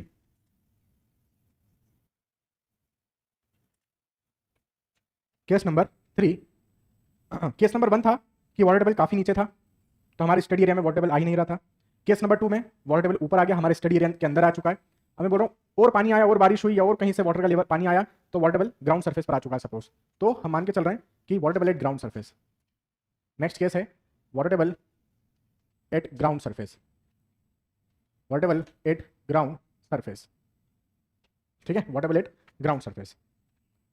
तो मान लीजिए ये आपका ग्राउंड सरफेस है ना, मान लीजिए आपका ग्राउंड सरफेस है और ग्राउंड सरफेस पर ही आपका वाटर टेबल आ चुका है, ग्राउंड सरफेस पर ही आपका वाटर टेबल आ चुका है। तो यहाँ की सॉइल पूरी तरीके से क्या रहेगी, सैचुरेट रहेगी, गामा सैचुरेटेड मैं लिख देता हूँ। मान लेते हैं ये जो डेप्थ है आपकी, डेप्थ वही अपन z मान रखे हैं, ठीक है, ये वही डेप्थ अपनी z है, समझ में आई बात। मान लेते हैं ये आपका लेयर 1 है और ये लेयर आपका 2 है, यहाँ तक की पिक्चर ठीक है। अब देखते हैं लेयर 1 में टोटल स्ट्रेस कितना है 0, water pressure 0, free water surface है, वाटर प्रेशर 0 और आपका इफेक्टिव स्ट्रेस कितना हो जाएगा 0। यहाँ पर देखते हैं टोटल स्ट्रेस कितना बन रहा है सिग्मा 2, टोटल स्ट्रेस कितना बन रहा है गामा सैचुरेटेड इंटू जेड, तो ये मैंने लिख दिया गामा सैचुरेटेड इंटू जेड। फिर पोर वाटर प्रेशर लेयर 2 पर बताओ,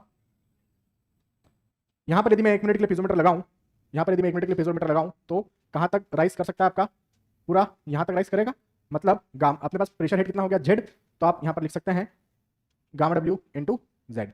आप इफेक्टिव स्ट्रेस निकालिए लेयर 2 पर कितना आ जाएगा, gamma saturated Z minus gamma W Z, दोनों में से जेड कॉमन निकल जाएगा तो अंदर बचेगा gamma saturated minus gamma W. Based on the principle of Archimedes इसको हम क्या बोलेंगे, गामा सबमर्ज बोलेंगे, तो sigma bar 2 will be equal to gamma submerge Z होगा। सो ये हमारे पास इफेक्टिव स्ट्रेस का वैल्यू आ गया। चलिए वो जो गिवन डेटा दिया था मैंने उसके आधार पर बताओ इफेक्टिव स्ट्रेस कितना बन रहा है। यहाँ पर जो गिवन डेटा में दिया था आप लोगों को, गामा सैचुरेटेड में आपको कितना लिखा था, गामा सैचुरेटेड में आपको 20 लिखा था किलोन्यूटन पर मीटर क्यूब में, जेड का वैल्यू 5 लिखा था, गामा डब्ल्यू 10 किलोन्यूटन पर मीटर क्यूब लिखा था। तो बताओ इफेक्टिव स्ट्रेस यहाँ पर कितना आ रहा है, 20 में से 10 गया बचा 10 इंटू 5 50 आ रहा है सभी का। तो पहले केस में क्या आंसर आ रहा था 75, दूसरे में कितना आ रहा था केस में, और अब तीसरे केस में कितना आ गया 50। ये लिखा रहने दे रहा हूं मैं डेटा, आपको ये डेटा लिखने की जरूरत नहीं ना, वो अपन रैंडमली सॉल्व कर रहे थे, आपको ये सब लिखना नहीं है, तो मैं समझाने के लिए तो मान के चल रहा हूं पहले वाले में था 75, दूसरे में था 60, यहाँ पे आ गया 50, तो वाटर टेबल कहां तक आ चुका है, ग्राउंड सरफेस तक आ चुका है। आगे बढ़ते हैं, नेक्स्ट एंड लास्ट केस देखते हैं, केस नंबर 4, केस नंबर 4।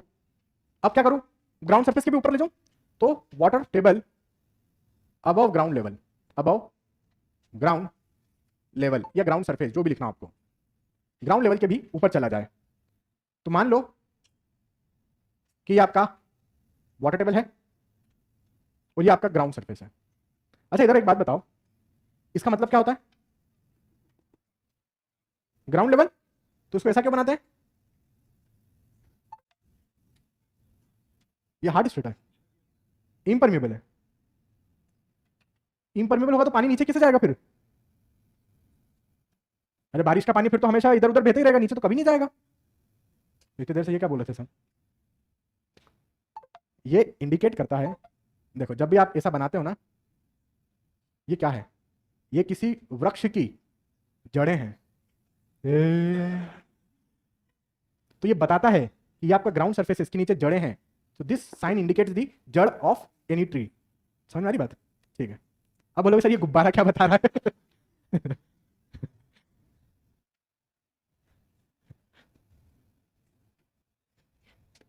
चलो मान लेना, इधर देखो, मान लो कि ये आपका वाटर टेबल है, मान लो ये आपका वाटर टेबल है जो कि ग्राउंड सरफेस के भी ऊपर चला गया है। ऐसा कभी संभव है क्या, नहीं, ऐसा कभी संभव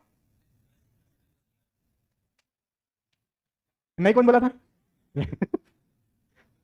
हाँ भाई प्रदीप, अच्छा तुम्हारा नाम प्रदीप है, तुम्हारा नाम सुमन, हाँ ठीक है सुमन, ऐसा संभव है, नदी में कभी नहाए हो, हाँ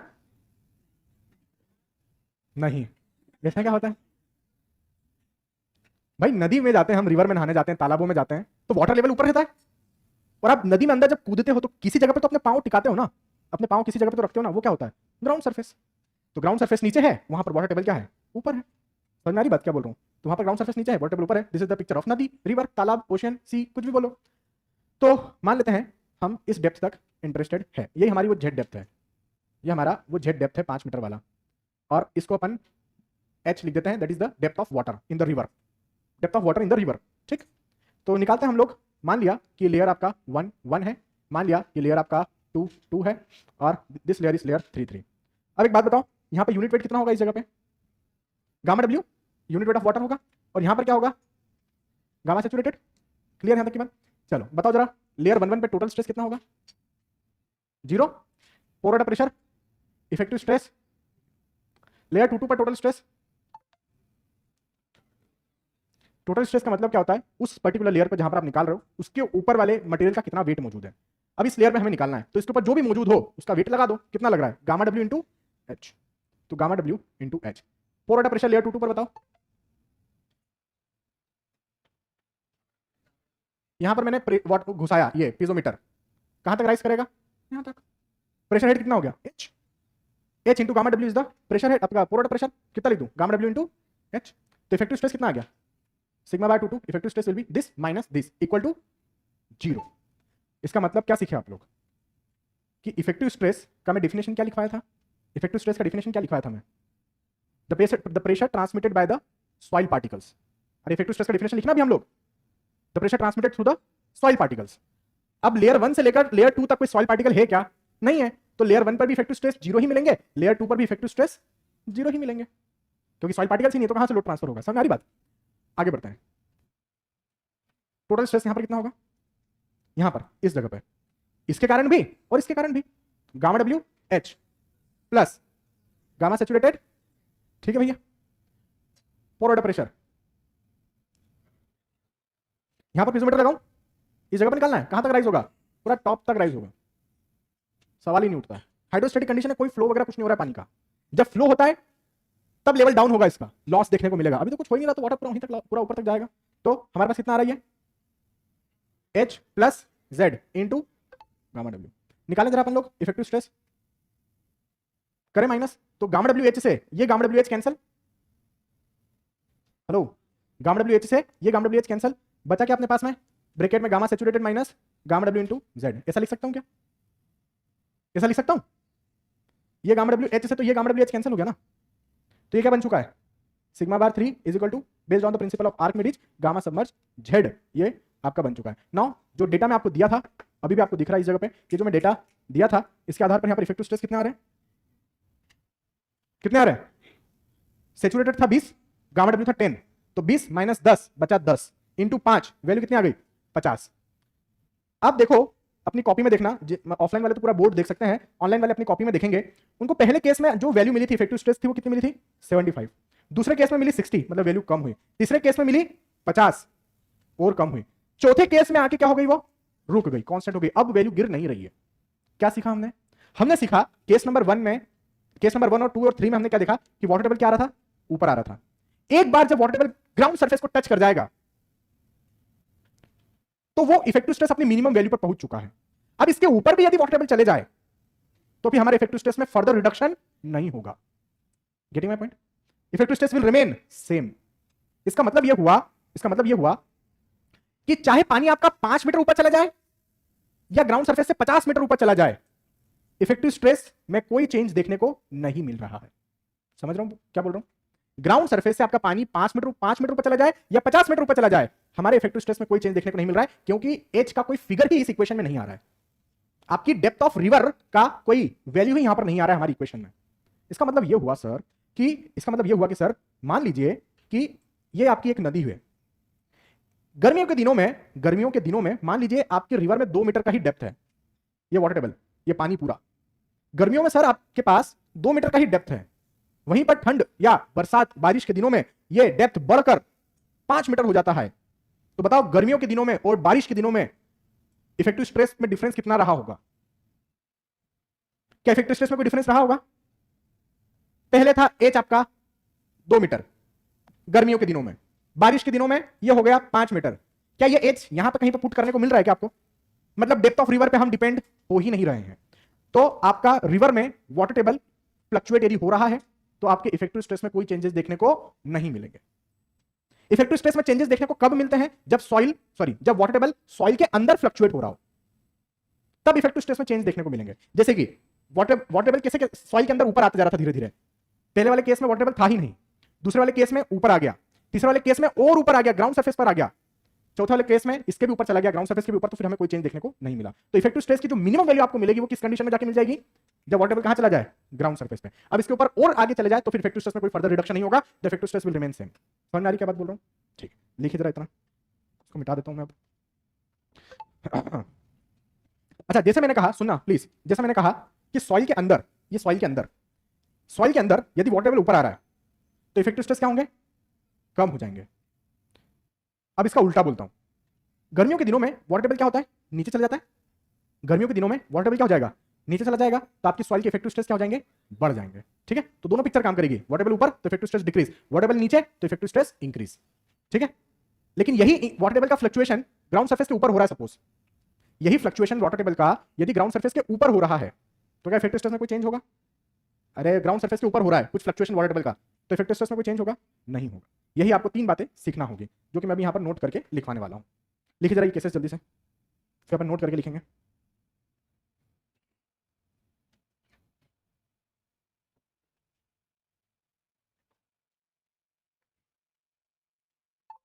जरा वो बता देना भैया, यूट्यूब का स्क्रीन।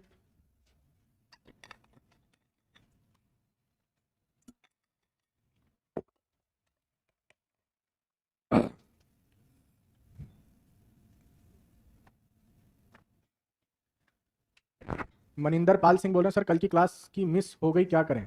कल की क्लास मिस हो गई तो हो गई, अब क्या कर सकते हैं। मगर कल तो कोई क्लास था ना, कल कल क्या बार था? हाँ, कल तो क्लास लिया था मैं।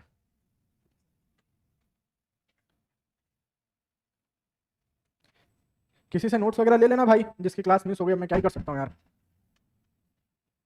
अभी क्या कर सकता हूँ मैं, बताओ। थोड़ी ना मैं पब्लिक कर दूंगा यार लेक्चर, सोचो ना, ये तो अन्याय होगा उनके साथ जिन्होंने फीस दी है। अन्याय नहीं होने दूंगा मैं।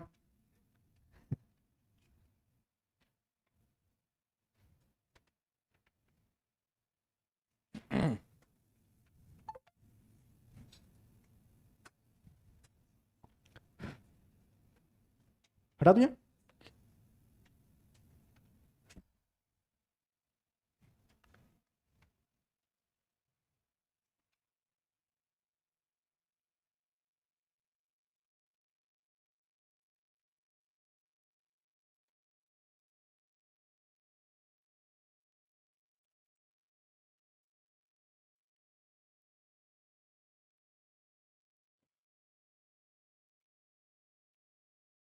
चलिए लिखेंगे note number 1।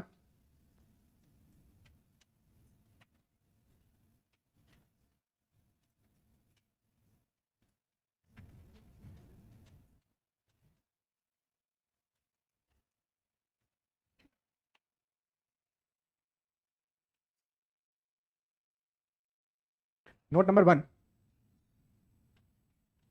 if water table rises within the soil, if water table rises within the soil, then within the soil का मतलब है below ground level.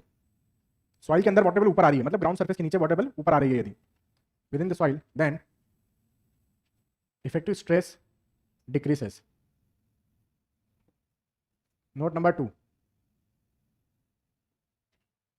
if water table falls within the soil, then effective stress increases. और next note लिखेंगे, note number 3, if water table fluctuates, bracket में डालता हूं, rises or falls above ground surface, rises or falls above ground surface, above ground surface, then effective stress will remain same,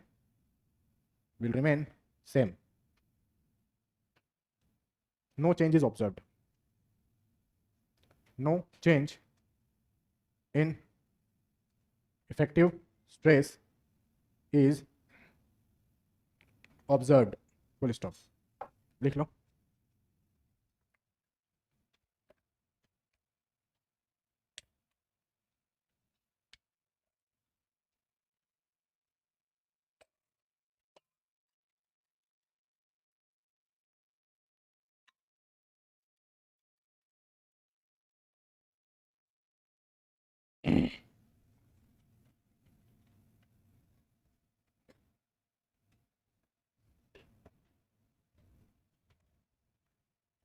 So these many cases we have studied in the effective stresses. ठीक है, आगे बढ़ते हैं, next topic देखते हैं. लिखना हो गया सभी का नोट? आगे बढ़ते हैं. We can start the next topic, capillarity in the soil. Capillarity in the soil.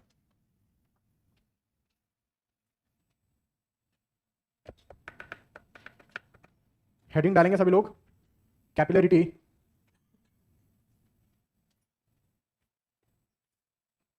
In capillarity in soil.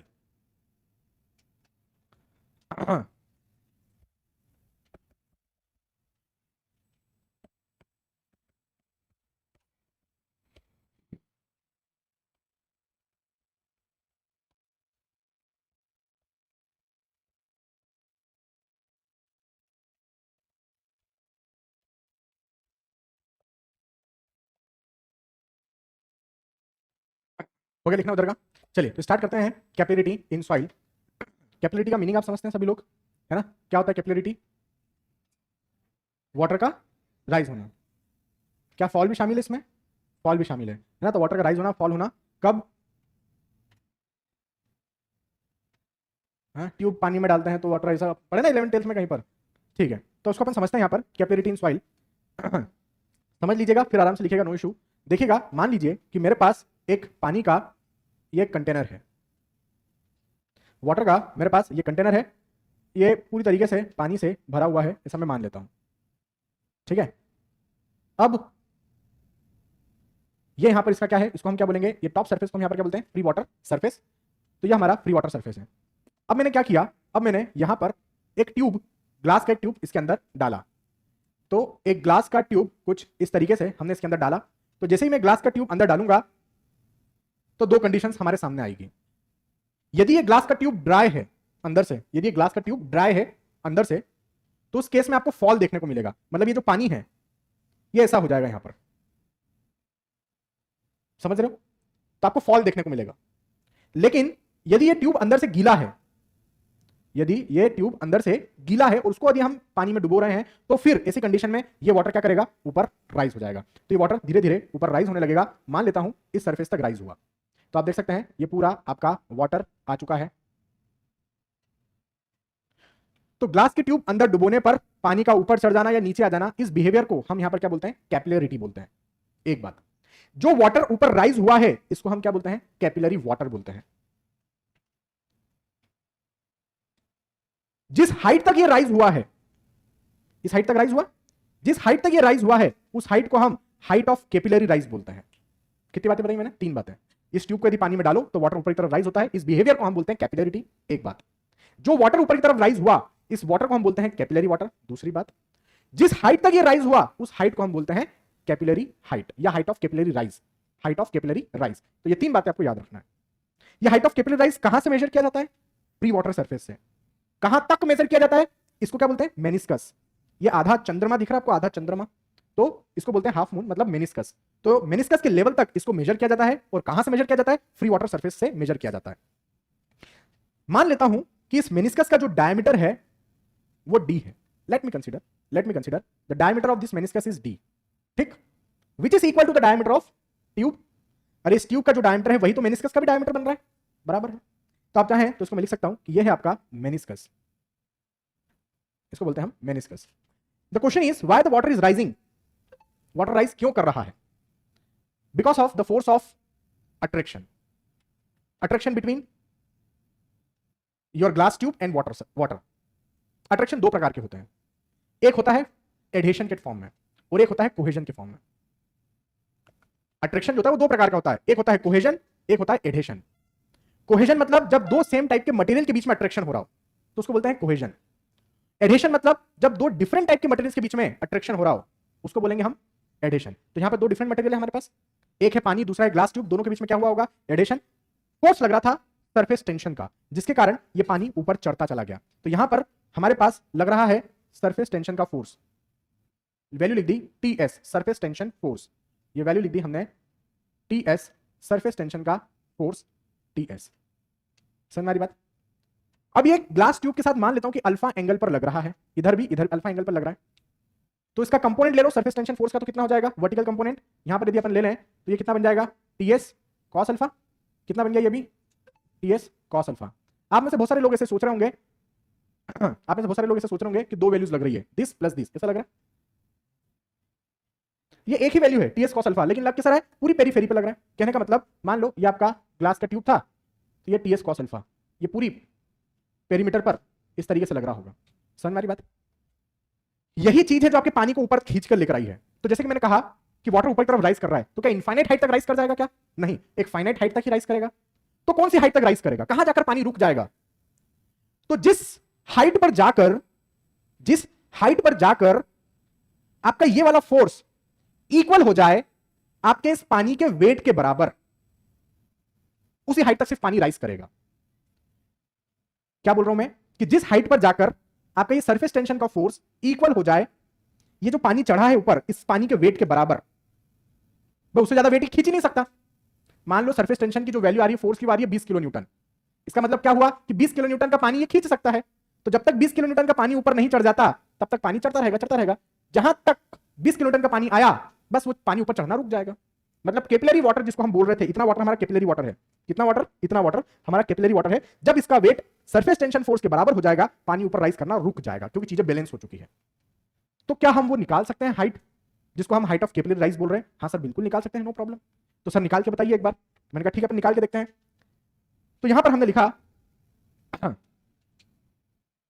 यहां पर हमने एक स्टेटमेंट लिखा, water rises in the tube up to a certain height called height of capillary rise,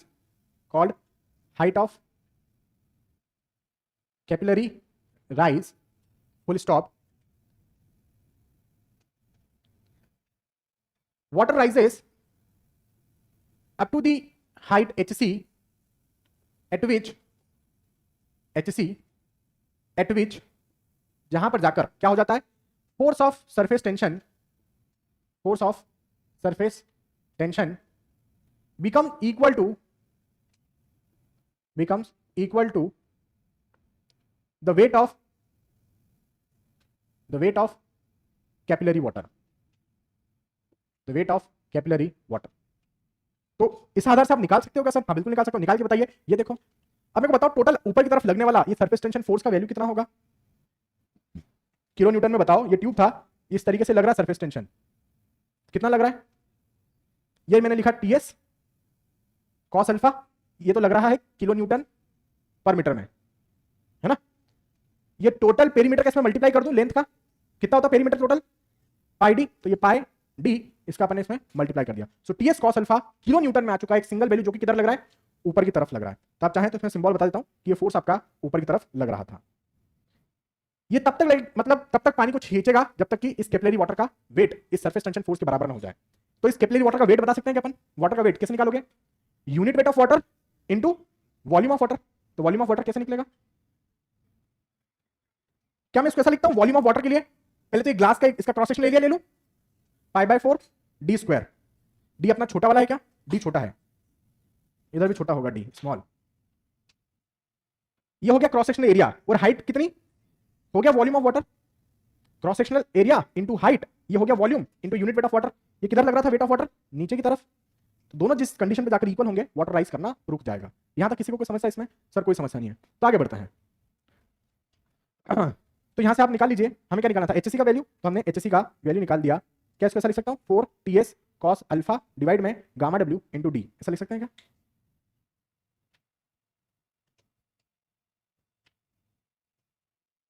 ऐसा लिख सकते हैं, है ना।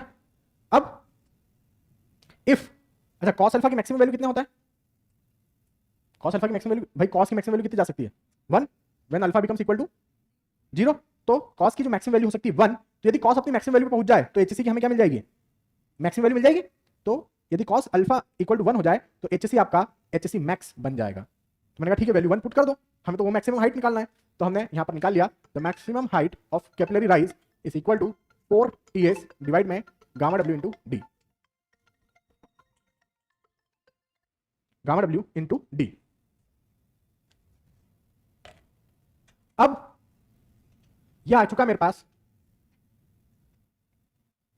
Maximum height of capillary rise, ये क्या आ चुका है maximum height of capillary rise. अच्छा इसकी यूनिट क्या होगी, mm मीटर सेंटीमीटर कुछ भी हो सकता है, ठीक है। या तो ये इक्वेशन यूज करो और या फिर आप इक्वेशन यूज कर सकते हैं एचसी मैक्स इक्वल टू, देखो यदि आपको रेडियस दे दी जाए, ये तो डायमीटर था मेनिस्कस का, यदि आपको रेडियस दे दी जाए तो डी की जगह अपन क्या लिख देंगे 2r, डी की जगह क्या लिख देंगे 2r, तो उस 2 से ये 4 कट जाएगा 2 टाइम्स, तो इक्वेशन क्या बन गया आपका 2ts डिवाइड में गामा डब्ल्यू इंटू आर। तो ये हमारा इस तरीके से एक दूसरा इक्वेशन हमें देखने को मिल जाएगा in the terms of radius. समझ में आई बात। तो यहां पर मैं लिखता हूं कि आपका जो ts है वो है surface tension force, surface tension force, D जो है that is radius of meniscus, इसको रेडियस ऑफ ट्यूब भी बोला जा सकता है, सॉरी आर जो है वो है रेडियस ऑफ मेनिस्कस या रेडियस ऑफ ट्यूब भी बोल सकते हैं। डी जो है वो है आपका डायमीटर ऑफ मेनिस्कस या आप चाहें तो उसको डायमीटर ऑफ ट्यूब भी बोल सकते हैं, डायमीटर ऑफ ट्यूब, ठीक है। यहां तक की बात हमें क्लियर हो गई, आगे बढ़ते हैं। देखिएगा यहां पर मैं बोर्ड मिटा देता हूं, जब तक जितना लिख सकते हो लिख लो, अदरवाइज अपन आगे बढ़ते हैं।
आगे बढ़ते हैं।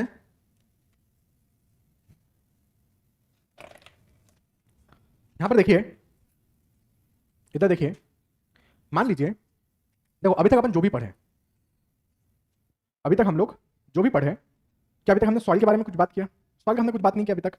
ये जो भी हम देख रहे हैं वो एक नॉर्मल ट्यूब और उसके बीच में हम देख रहे थे। अभी तक इस कैपिलरिटी का सॉइल में हमने किसी प्रकार से कोई इंट्रोडक्शन नहीं देखा, किसी प्रकार से हम सॉइल के बारे में कोई बात नहीं की कैपिलरिटी को लेकर। अब समझते हैं कि ये सेम फिनोमिना जियोटेक्निकल इंजीनियरिंग में आपकी सॉइल में कैसे ओकर होगा। सो यहां पर अपन नोट करके लिखते हैं, नोट करके अपन यहां पर समझने की कोशिश करते हैं। In geotechnical engineering, in geotechnical engineering this capillarity phenomena, this capillarity phenomena also occurs in the soil, ठीक है। सॉइल में भी ये फिनो हमें देखने को मिलता है जो हमें वहां देखने को मिला। कैसे, एक छोटा सा पॉइंट मैं यहां पर लिख देता हूं कि जो अब आपको देखो ये कैपिलरिटी के लिए दो चीजें आपको वहां पर दिख रही थी, हेलो प्लीज, वो कैपिलरिटी के लिए आपको दो चीजें दिख रही थी। कैपिलरिटी किन दो चीजों के बीच में हो रहा है, पानी और ग्लास ट्यूब के बीच में। यहां पर क्या सॉइल में पानी रहता है हमारे पास, क्या सॉइल में पानी रहता है, हाँ रहता है। वो पानी कौन सा पानी रहेगा, पोर वाटर रहता है हमारे पास, तो वाटर तो है हमारे पास, या वाटर टेबल तो है हमारे पास, वो फ्री वाटर सरफेस से ही पानी ऊपर की तरफ राइज हुआ है, तो पोर वाटर है हमारे पास या वाटर टेबल है हमारे पास। मैं लिख देता हूं वाटर टेबल हो सकती है वो हमारे पास, नो प्रॉब्लम। दूसरी चीज आपको क्या चाहिए, ग्लास ट्यूब। तो यहां पर ग्लास ट्यूब का रोल कौन अदा करेगा, सॉइल सॉलिड्स। ग्लास ट्यूब कौन अदा करेगा ये रोल, सॉइल सॉलिड्स। तो जिस तरीके से वहां पर पानी प्री वाटर सरफेस से ऊपर की तरफ राइज हो गया था ग्लास ट्यूब में, पानी ने क्या किया होगा, ग्लास ट्यूब को पकड़ा होगा और ऊपर चढ़ता चला गया। पानी क्या कर रहा है, ग्लास ट्यूब को पकड़ रहा है और ऊपर चढ़ता चला जा रहा है। इन द सेम वे यहां पर क्या होगा, पानी आपके किसको पकड़ता चला जाएगा, सॉइल सॉलिड्स को। सॉइल सॉलिड्स को पकड़ता चला गया और कहां चला गया, ऊपर राइज हो गया। तो इस तरीके से जो रोल वहां पर ग्लास ट्यूब अदा कर रहा था, वो रोल यहां पर आपके सॉइल सॉलिड्स अदा करेंगे। जो चीज वहां पर फ्री वाटर सरफेस की आपको दिख रही थी कंटेनर में, यहां पर आपकी वो फ्री वाटर सरफेस मतलब वाटर टेबल रहेगी। ठीक है, इतनी बात। अब हम यदि यहां पर देखें तो मान लो कि ये आपका ग्राउंड सरफेस हो गया, समझना, ये आपका ग्राउंड सरफेस हो गया।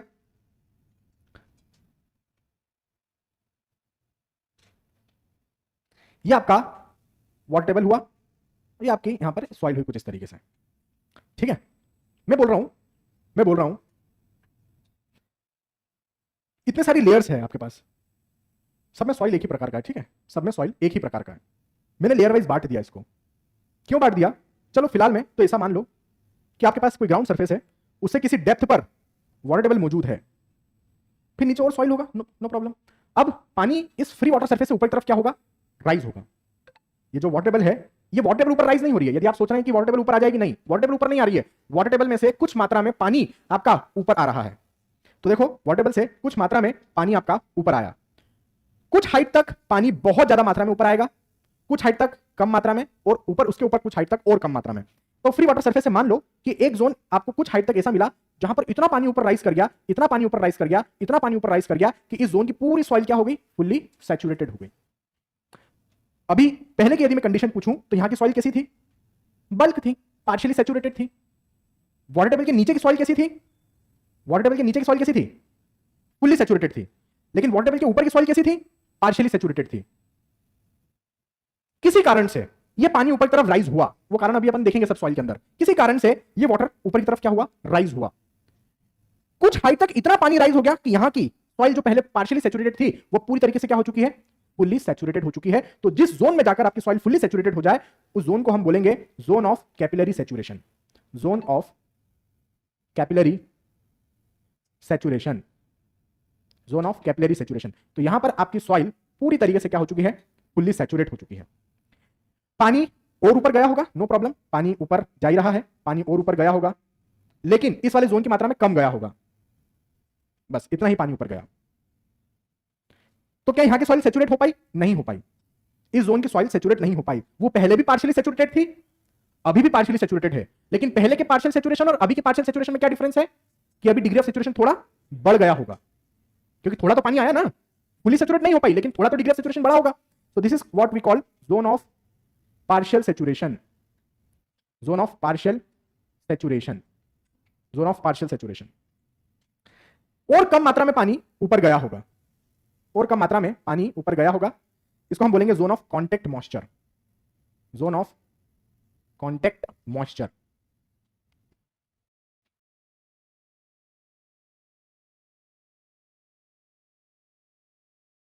क्या पानी ग्राउंड सरफेस पर भी आ सकता है, जरूरी नहीं है, जरूरी नहीं है कि हमेशा पानी पूरा ग्राउंड सरफेस पर आ जाए। तो हो सकता है इतने जोन की सॉइल अब क्या रह गई हो, ड्राई, इतने जोन की सॉइल क्या हो गई हो, ड्राई रह गई हो, कोई फर्क नहीं पड़ता है। तो इतने प्रकार का कैपिलरिटी हमें देखने को मिल सकता है कि कुछ हद तक तो बहुत ज्यादा मात्रा में पानी ऊपर राइज करेगा, उसके बाद कम हो जाएगा पानी का मात्रा, ऊपर ऊपर जाते जाते और कम हो जाएगा। We people are interested in this zone actually, क्योंकि ये तो पहले भी पार्शियली सैचुरेटेड ही थे ना, we are interested in this zone actually. क्या आपने सुना मेरी बात, क्या आपने कभी ऐसा पिक्चर देखा है फिजिकली, क्या ऐसा आपने ऐसा कभी पिक्चर फिजिकली देखा है सॉइल में, देखा है? कुआं गए देखे हैं कभी ने, कुआं, कुआं देखा है सभी ने?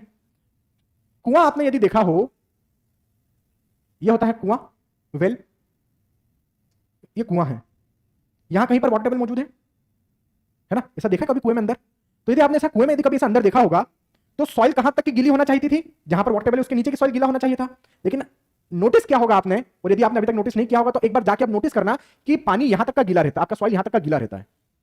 समझ में आ रही बात?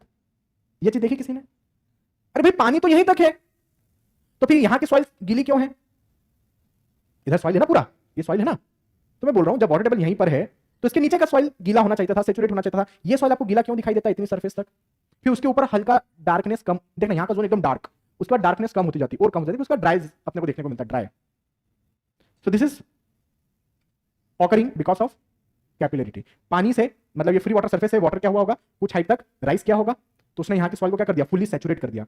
फिर कुछ मात्रा में ही पानी ऊपर गया होगा तो पार्शियली सैचुरेट रहा होगा, फिर उसके बाद पानी नहीं चढ़ पा रहा है ऊपर। तो पानी की भी अपनी क्षमता, ऐसा नहीं कि बस चढ़ते चला जाएगा, पानी से चढ़ते चला जाता तो मैं तो यहीं बैठा रहता, यहीं से खींचता रहता पानी, है ना क्यों इसमें से खींचता, पानी यहीं से आता रहता। तो पानी की भी अपनी एक सीमा है, वहीं तक राइज कर सकता है जहां तक उस सरफेस टेंशन का फोर्स किसके बराबर ना हो जाए, इस कैपिलरी वेट, वाटर के वेट के बराबर ना हो जाए। So this is the practical example और application where we can observe this capillarity. एक बात। दूसरी बात, अब क्या होगा, मान लो ये कैपिलरिटी से हमें फायदा हो रहा है या नुकसान हो रहा है, ये जानना बहुत इंपॉर्टेंट है। ये जानना बहुत इंपॉर्टेंट है कि इस कैपिलरिटी से हमें फायदा हो रहा है या नुकसान हो रहा है। तो मान लो कि आपके पास यहां पर मौजूद है एक ग्राउंड सरफेस, ये है आपका फ्री वाटर सरफेस, और ये आपका ग्राउंड यहां पर खत्म हो रहा है। ये पूरे जोन में मैं मान लेता हूं कि ये जोन ऑफ कैपिलरी राइज है। तो यहां यदि आपका गामा सेचुरेटेड है तो यहां का भी सॉइल पूरी तरीके से क्या हो गया होगा, सेचुरेटेड ही हो गया होगा, क्योंकि जोन को मैंने क्या मान रखा है, जोन ऑफ कैपिलरी सेचुरेशन मान रखा है, जोन ऑफ कैपिलरी सेचुरेशन मान रखा है, जिसके कारण यहां की सॉइल पूरी तरीके से क्या हो चुकी है, सेचुरेट हो चुकी है। अच्छा एक बात बताओ, यदि यहां की सॉइल ड्राई होती तो क्या ये पानी ऊपर की तरफ राइज करता? नहीं करता, क्योंकि मैंने क्या बताया, ट्यूब जब गीला होता है तभी वाटर राइज करेगा। तो यहां पर आपकी सॉइल जब पार्शियली सेचुरेटेड रहेगी तभी उसमें क्या होगा, कैपिलरिटी ऑकर होगा, अदरवाइज कैपिलरिटी ऑकर नहीं होगा। सॉइल 3 फेसेस में पाई जाती है ना, सॉइल कितने फेसेस में पाई जाएगी, एक है आपका ड्राई, एक है आपका फुल्ली सेचुरेटेड, और एक है आपका, क्या कैपिलरिटी ड्राई में ऑकर होगा, नहीं ऑकर होगा। क्या कैपिलरिटी फुल्ली सेचुरेशन में ऑकर होगा, नहीं ऑकर होगा। कैपिलरिटी जो ऑकर होता है वो सिर्फ और सिर्फ कहां ऑकर होता है, पार्शियली सेचुरेशन में ऑकर होता है। क्या कारण है वो भी मैं बताऊंगा, अभी सब धीरे धीरे आएगा, है ना। तो फिलहाल में आपको पता होना चाहिए कि कैपिलरिटी किसमें ऑकर होता है, सिर्फ और सिर्फ पार्शियली सेचुरेटेड सॉइल में होता है। तो आप मेरा कल का लेक्चर देखिएगा जिसमें मैंने आपको टेस्ट नंबर 3 पढ़ाया था, हॉरिजॉन्टल कैपिलरी परमेबिलिटी टेस्ट, देखा था हमने। तो वो कौन सी सॉइल के लिए परमेबिलिटी निकालने की बात कर रहा था, कौन सी सॉइल की परमेबिलिटी निकालने की बात कर रहा था, पार्शियली सेचुरेटेड। सबसे पहली लाइन हम वही लिखे थे कि we can determine the permeability in the partially saturated soil, कब, जब उसमें क्या हो रहा हो, कैपिलरिटी ऑकर हो रहा हो।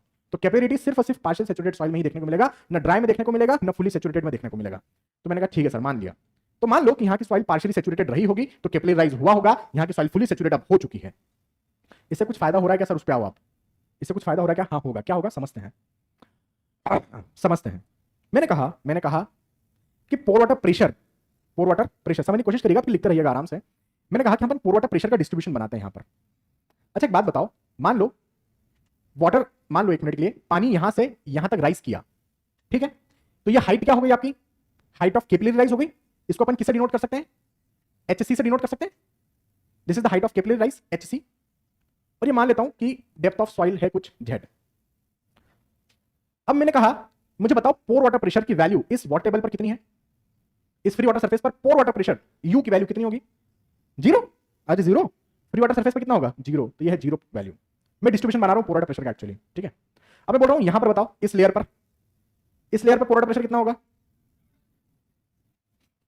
ये लो सर, अभी बना देता हूं सर, क्या बात कर दी। ये लो पीजोमीटर घुसाया, कहां तक राइज किया, फ्री वाटर सरफेस तक, कितना आ गया प्रेशर हेड, कितना आ गया Z। तो Z गामा W। तो ये डिस्ट्रीब्यूशन कैसा होगा, ट्रायंगुलर। तो ये हो गया आपका Z गामा W, ये लिखा हमने, या गामा W Z आप लिख सकते हैं। तो वाटर टेबल के नीचे पोर वाटर प्रेशर आ चुका है, कैसी वैल्यू आई हमारे पास, पॉजिटिव वैल्यू आई, हाइड्रोस्टैटिक प्रेशर ऐसे निकलता है। ट्रायंगुलर डिस्ट्रीब्यूशन पढ़े होंगे ना भाई लोग, है ना, ठीक है। पोर वाटर प्रेशर का डिस्ट्रीब्यूशन देख रहे हैं हम लोग।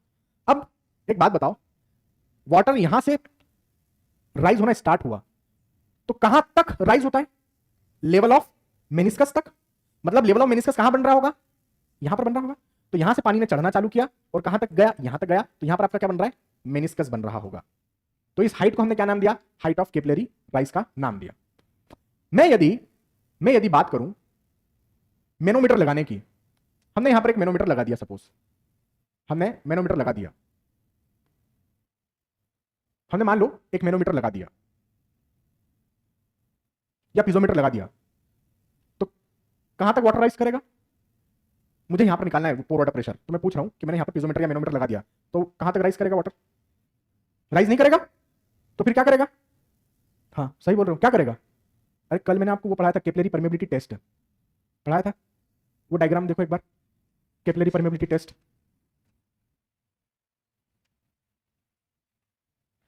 हाँ, उसमें मैंने मैनोमीटर घुसाया था, तो कैपिलरिटी के कारण हेड क्या जा रहा था, प्रेशर हेड नेगेटिव, तो यहां पर कहां जाएगा वो, नीचे, कहां तक जाएगा, नीचे, और नीचे में वो कहां तक जाएगा,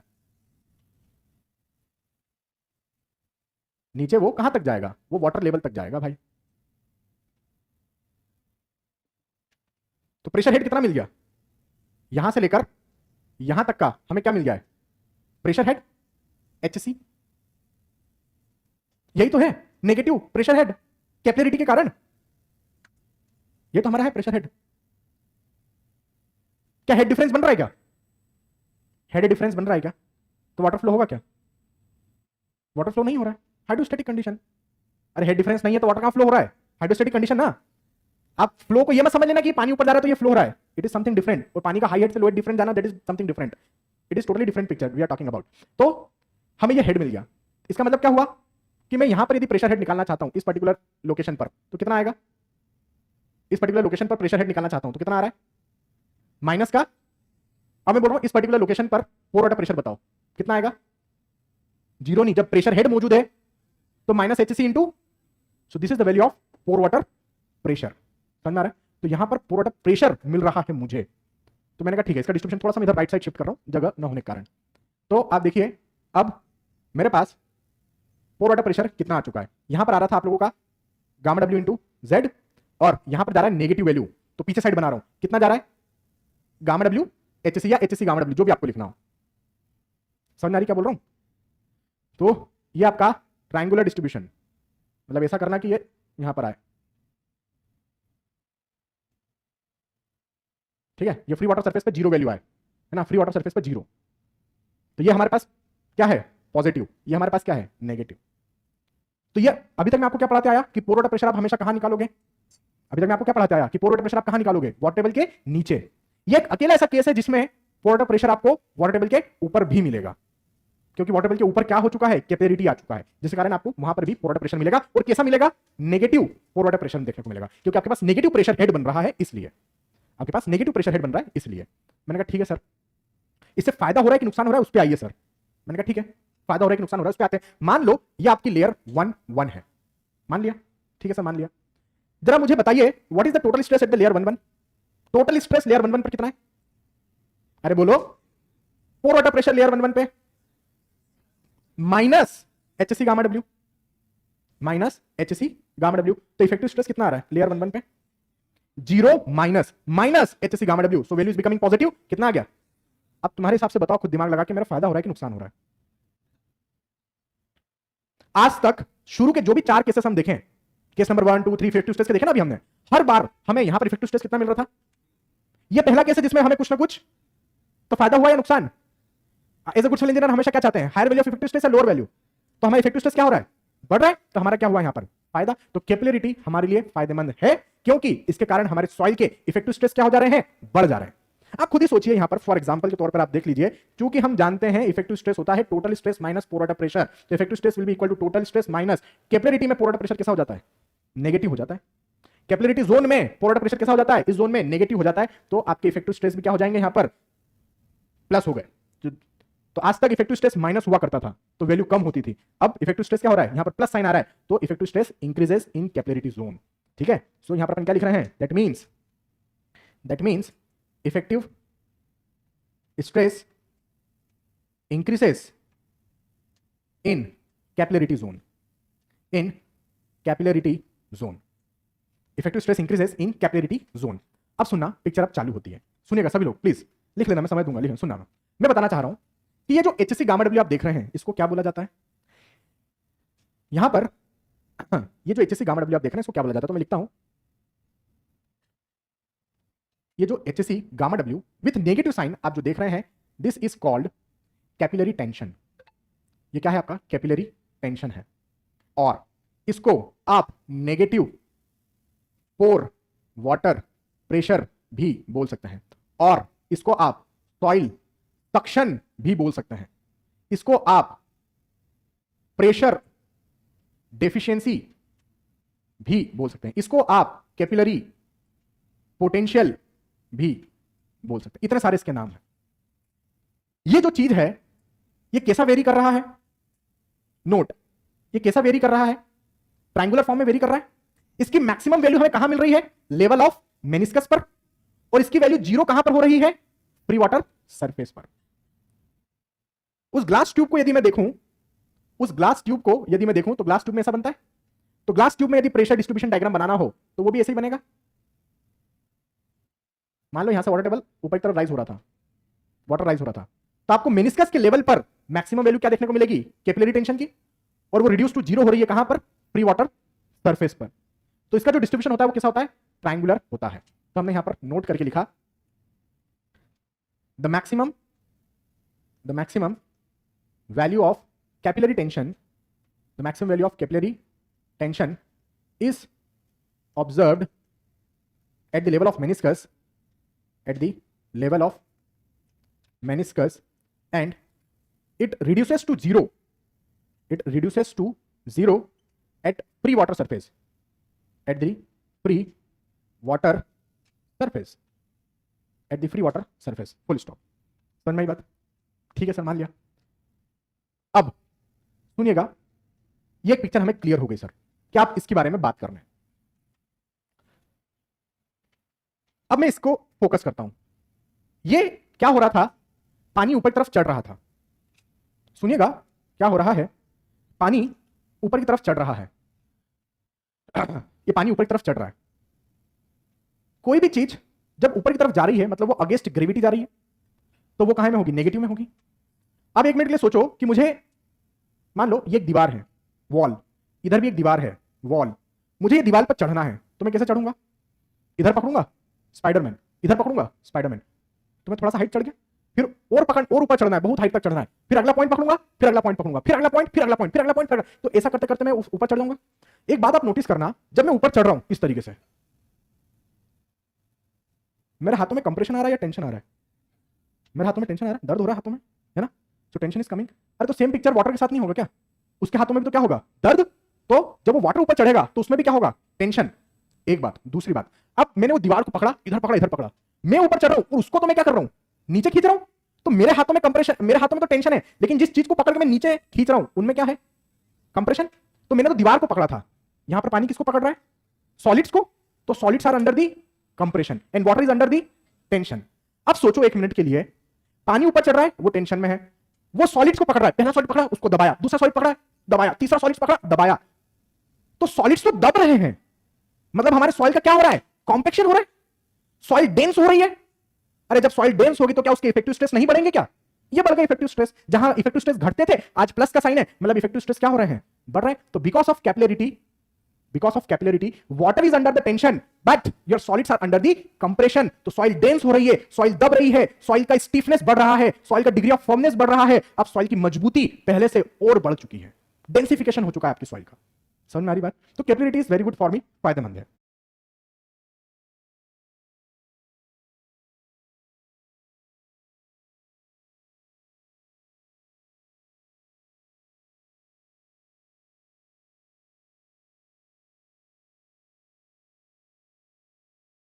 से तो हमारा वाटर में जो वैल्यू लग रहा होता है, वाटर में कितना वैल्यू लग रहा है टेंशन का, एचसी गामा डब्ल्यू।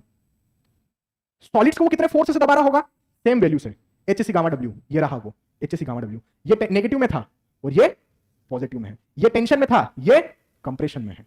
क्योंकि इफेक्टिव स्ट्रेस की तो डेफिनेशन में लिखवाया हो ना, it is the pressure transmitted through the solids.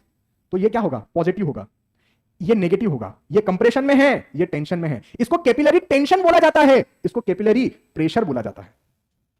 इसको क्या बोलते हैं, कैपिलरी टेंशन। ये लिखा है ना कैपिलरी टेंशन, इसको क्या बोलोगे, कैपिलरी प्रेशर, जो कि कंप्रेशन में है, दबा रहा है पार्टिकल्स। पिक्चर समझ में आ रही क्या हो रहा होगा। इसी कारण से आपका इफेक्टिव स्ट्रेस क्या हो रहा है, बढ़ जाता है। आप में से, आप लोगों में से कितने लोग समुद्र किनारे गए हैं, बीच पर, इतने सारे लोग हो गए, गजब है। कौन से बीच पर, रायपुर का मत बताना, मरीन ड्राइव, रायपुर वाले पे गए हो। गोवा, कौन गया गोवा, क्या बात। फिर कैसा रहा, बढ़िया, अच्छा। सब वहां नहीं गए क्या, चेन्नई वेन्नई या मुंबई या हैदराबाद, मुंबई गए हो ना, मरीन ड्राइव वगैरह में, ठीक है। तो सुनना मेरी बात, मैं क्या बताना चाह रहा हूं, सुनिएगा। मान लो, हेलो प्लीज, मान लो यहां से समुद्र आपका स्टार्ट हो रहा है, समुद्र है उधर, ठीक है, नदी, रिवर, पूरा पानी पानी, समुद्र इधर है, मैं खड़ा हूं काफी दूर, उस बाउंड्री से काफी दूर खड़ा हूं। अब मैं उस समुद्र के नजदीक जा रहा हूं, तो कैसे जाता हूं? समुद्र के नजदीक जा रहा हूं तो कैसे जाऊंगा? काफी दूर खड़ा हूं अभी, ऐसे जाना पड़ता है। अरे फील ऐसे जाना पड़ता है कि नहीं? आप जैसे जैसे पांव अंदर रखोगे उस जगह पर, आपका पांव अंदर घुसता जाएगा, समझ रहे हो? ये वाला पांव उठाया इधर रखा, ये वाला पांव उठाया इधर। अब मैं जैसे जैसे समुद्र के नजदीक आ रहा हूं, अभी तक काफी दूर था तो ऐसा आ रहा था चल के, जैसे समुद्र के नजदीक आया, now it is very easy to walk, like, समझ में आ रहा है? ऐसा हुआ, फील किया? क्यों भाई? वहां भी सॉइल वही थी, यहां भी सॉइल वही है, लेकिन जब मैं वहां चल रहा था तो मुझे ऐसा चलना पड़ा था, वेरी डिफिकल्ट टू वॉक। जैसे जैसे पांव डाल रहा हूं, पांव अंदर घुस जा रहा है मेरा, लेकिन जैसे समुद्र के नजदीक आता हूं, it is very easy to walk, no issue, first class. अब बोलो मैं यहां पे बाइक चला सकता हूं, इस पर्टिकुलर जोन में बाइक चल सकती है, वहां पे नहीं चलेगी। होता है ऐसा? ऐसा फील किया कि नहीं? होता है ना, ऐसा ऐसा होता है। इसका मतलब यह है कि जब वहां था मैं, तो मुझे चलने में इसलिए दिक्कत आ रही थी क्योंकि वहां पर इफेक्टिव स्ट्रेस बहुत कम थे, उस सॉइल में इफेक्टिव स्ट्रेस बहुत कम थे, इसलिए वो सॉइल का हार्डनेस, उस सॉइल का स्टिफनेस, उस सॉइल का डिग्री ऑफ फर्मनेस बहुत कम था। तो जैसे जैसे मैं पांव रखता था, वो मेरे पांव सॉइल में अंदर घुस जाते थे, ताकत नहीं थी उस सॉइल में। लेकिन जैसे ही मैं समुद्र के जस्ट नजदीक आता हूं, वो soil zone of capillary rise की हो जाती है, क्योंकि वहां पर कैपिलरिटी ऑकर हो रहा है, समुद्र के जस्ट नजदीक वाली सॉइल में कैपिलरिटी ऑकर हो रहा है, और उस कैपिलरिटी के कारण आपके इफेक्टिव स्ट्रेस वहां पर क्या हो चुके हैं? बढ़ चुके हैं, जिसके कारण उस सॉइल का क्या हो चुका है? डेंसनेस हो चुका है, उस सॉइल का डिग्री ऑफ फॉर्मनेस बढ़ चुका है, सॉइल की स्टिफनेस बढ़ चुकी है, उस सॉइल की ताकत बढ़ चुकी है। तो अब वहां पर यदि मैं चल रहा हूं, so it is very easy to walk for me, even I can ride the bikes also, no problem. तो ये एक very good example to understand why the capillarity is good for us, clear? तो ये capillarity का example है, इसको भी अपन mention करेंगे आने वाले टाइम में। लिखो जरा इतना, जब तब तक मैं थ्योरी लिखता हूं। इधर मार्कर कहां है?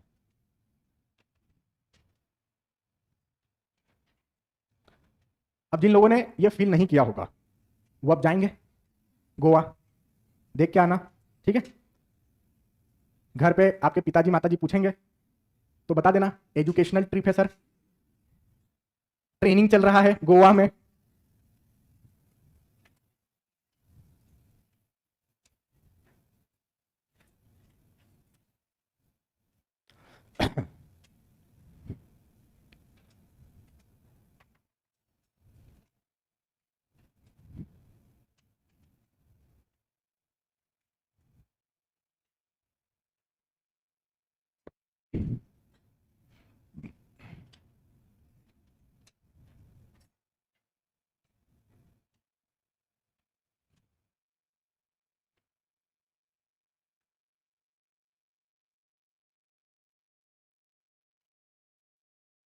तो अभी जो भी हम थ्योरी पढ़े उसको मैं जस्ट बोर्ड पर मेंशन कर रहा हूं, आप लोग लिख लीजिएगा।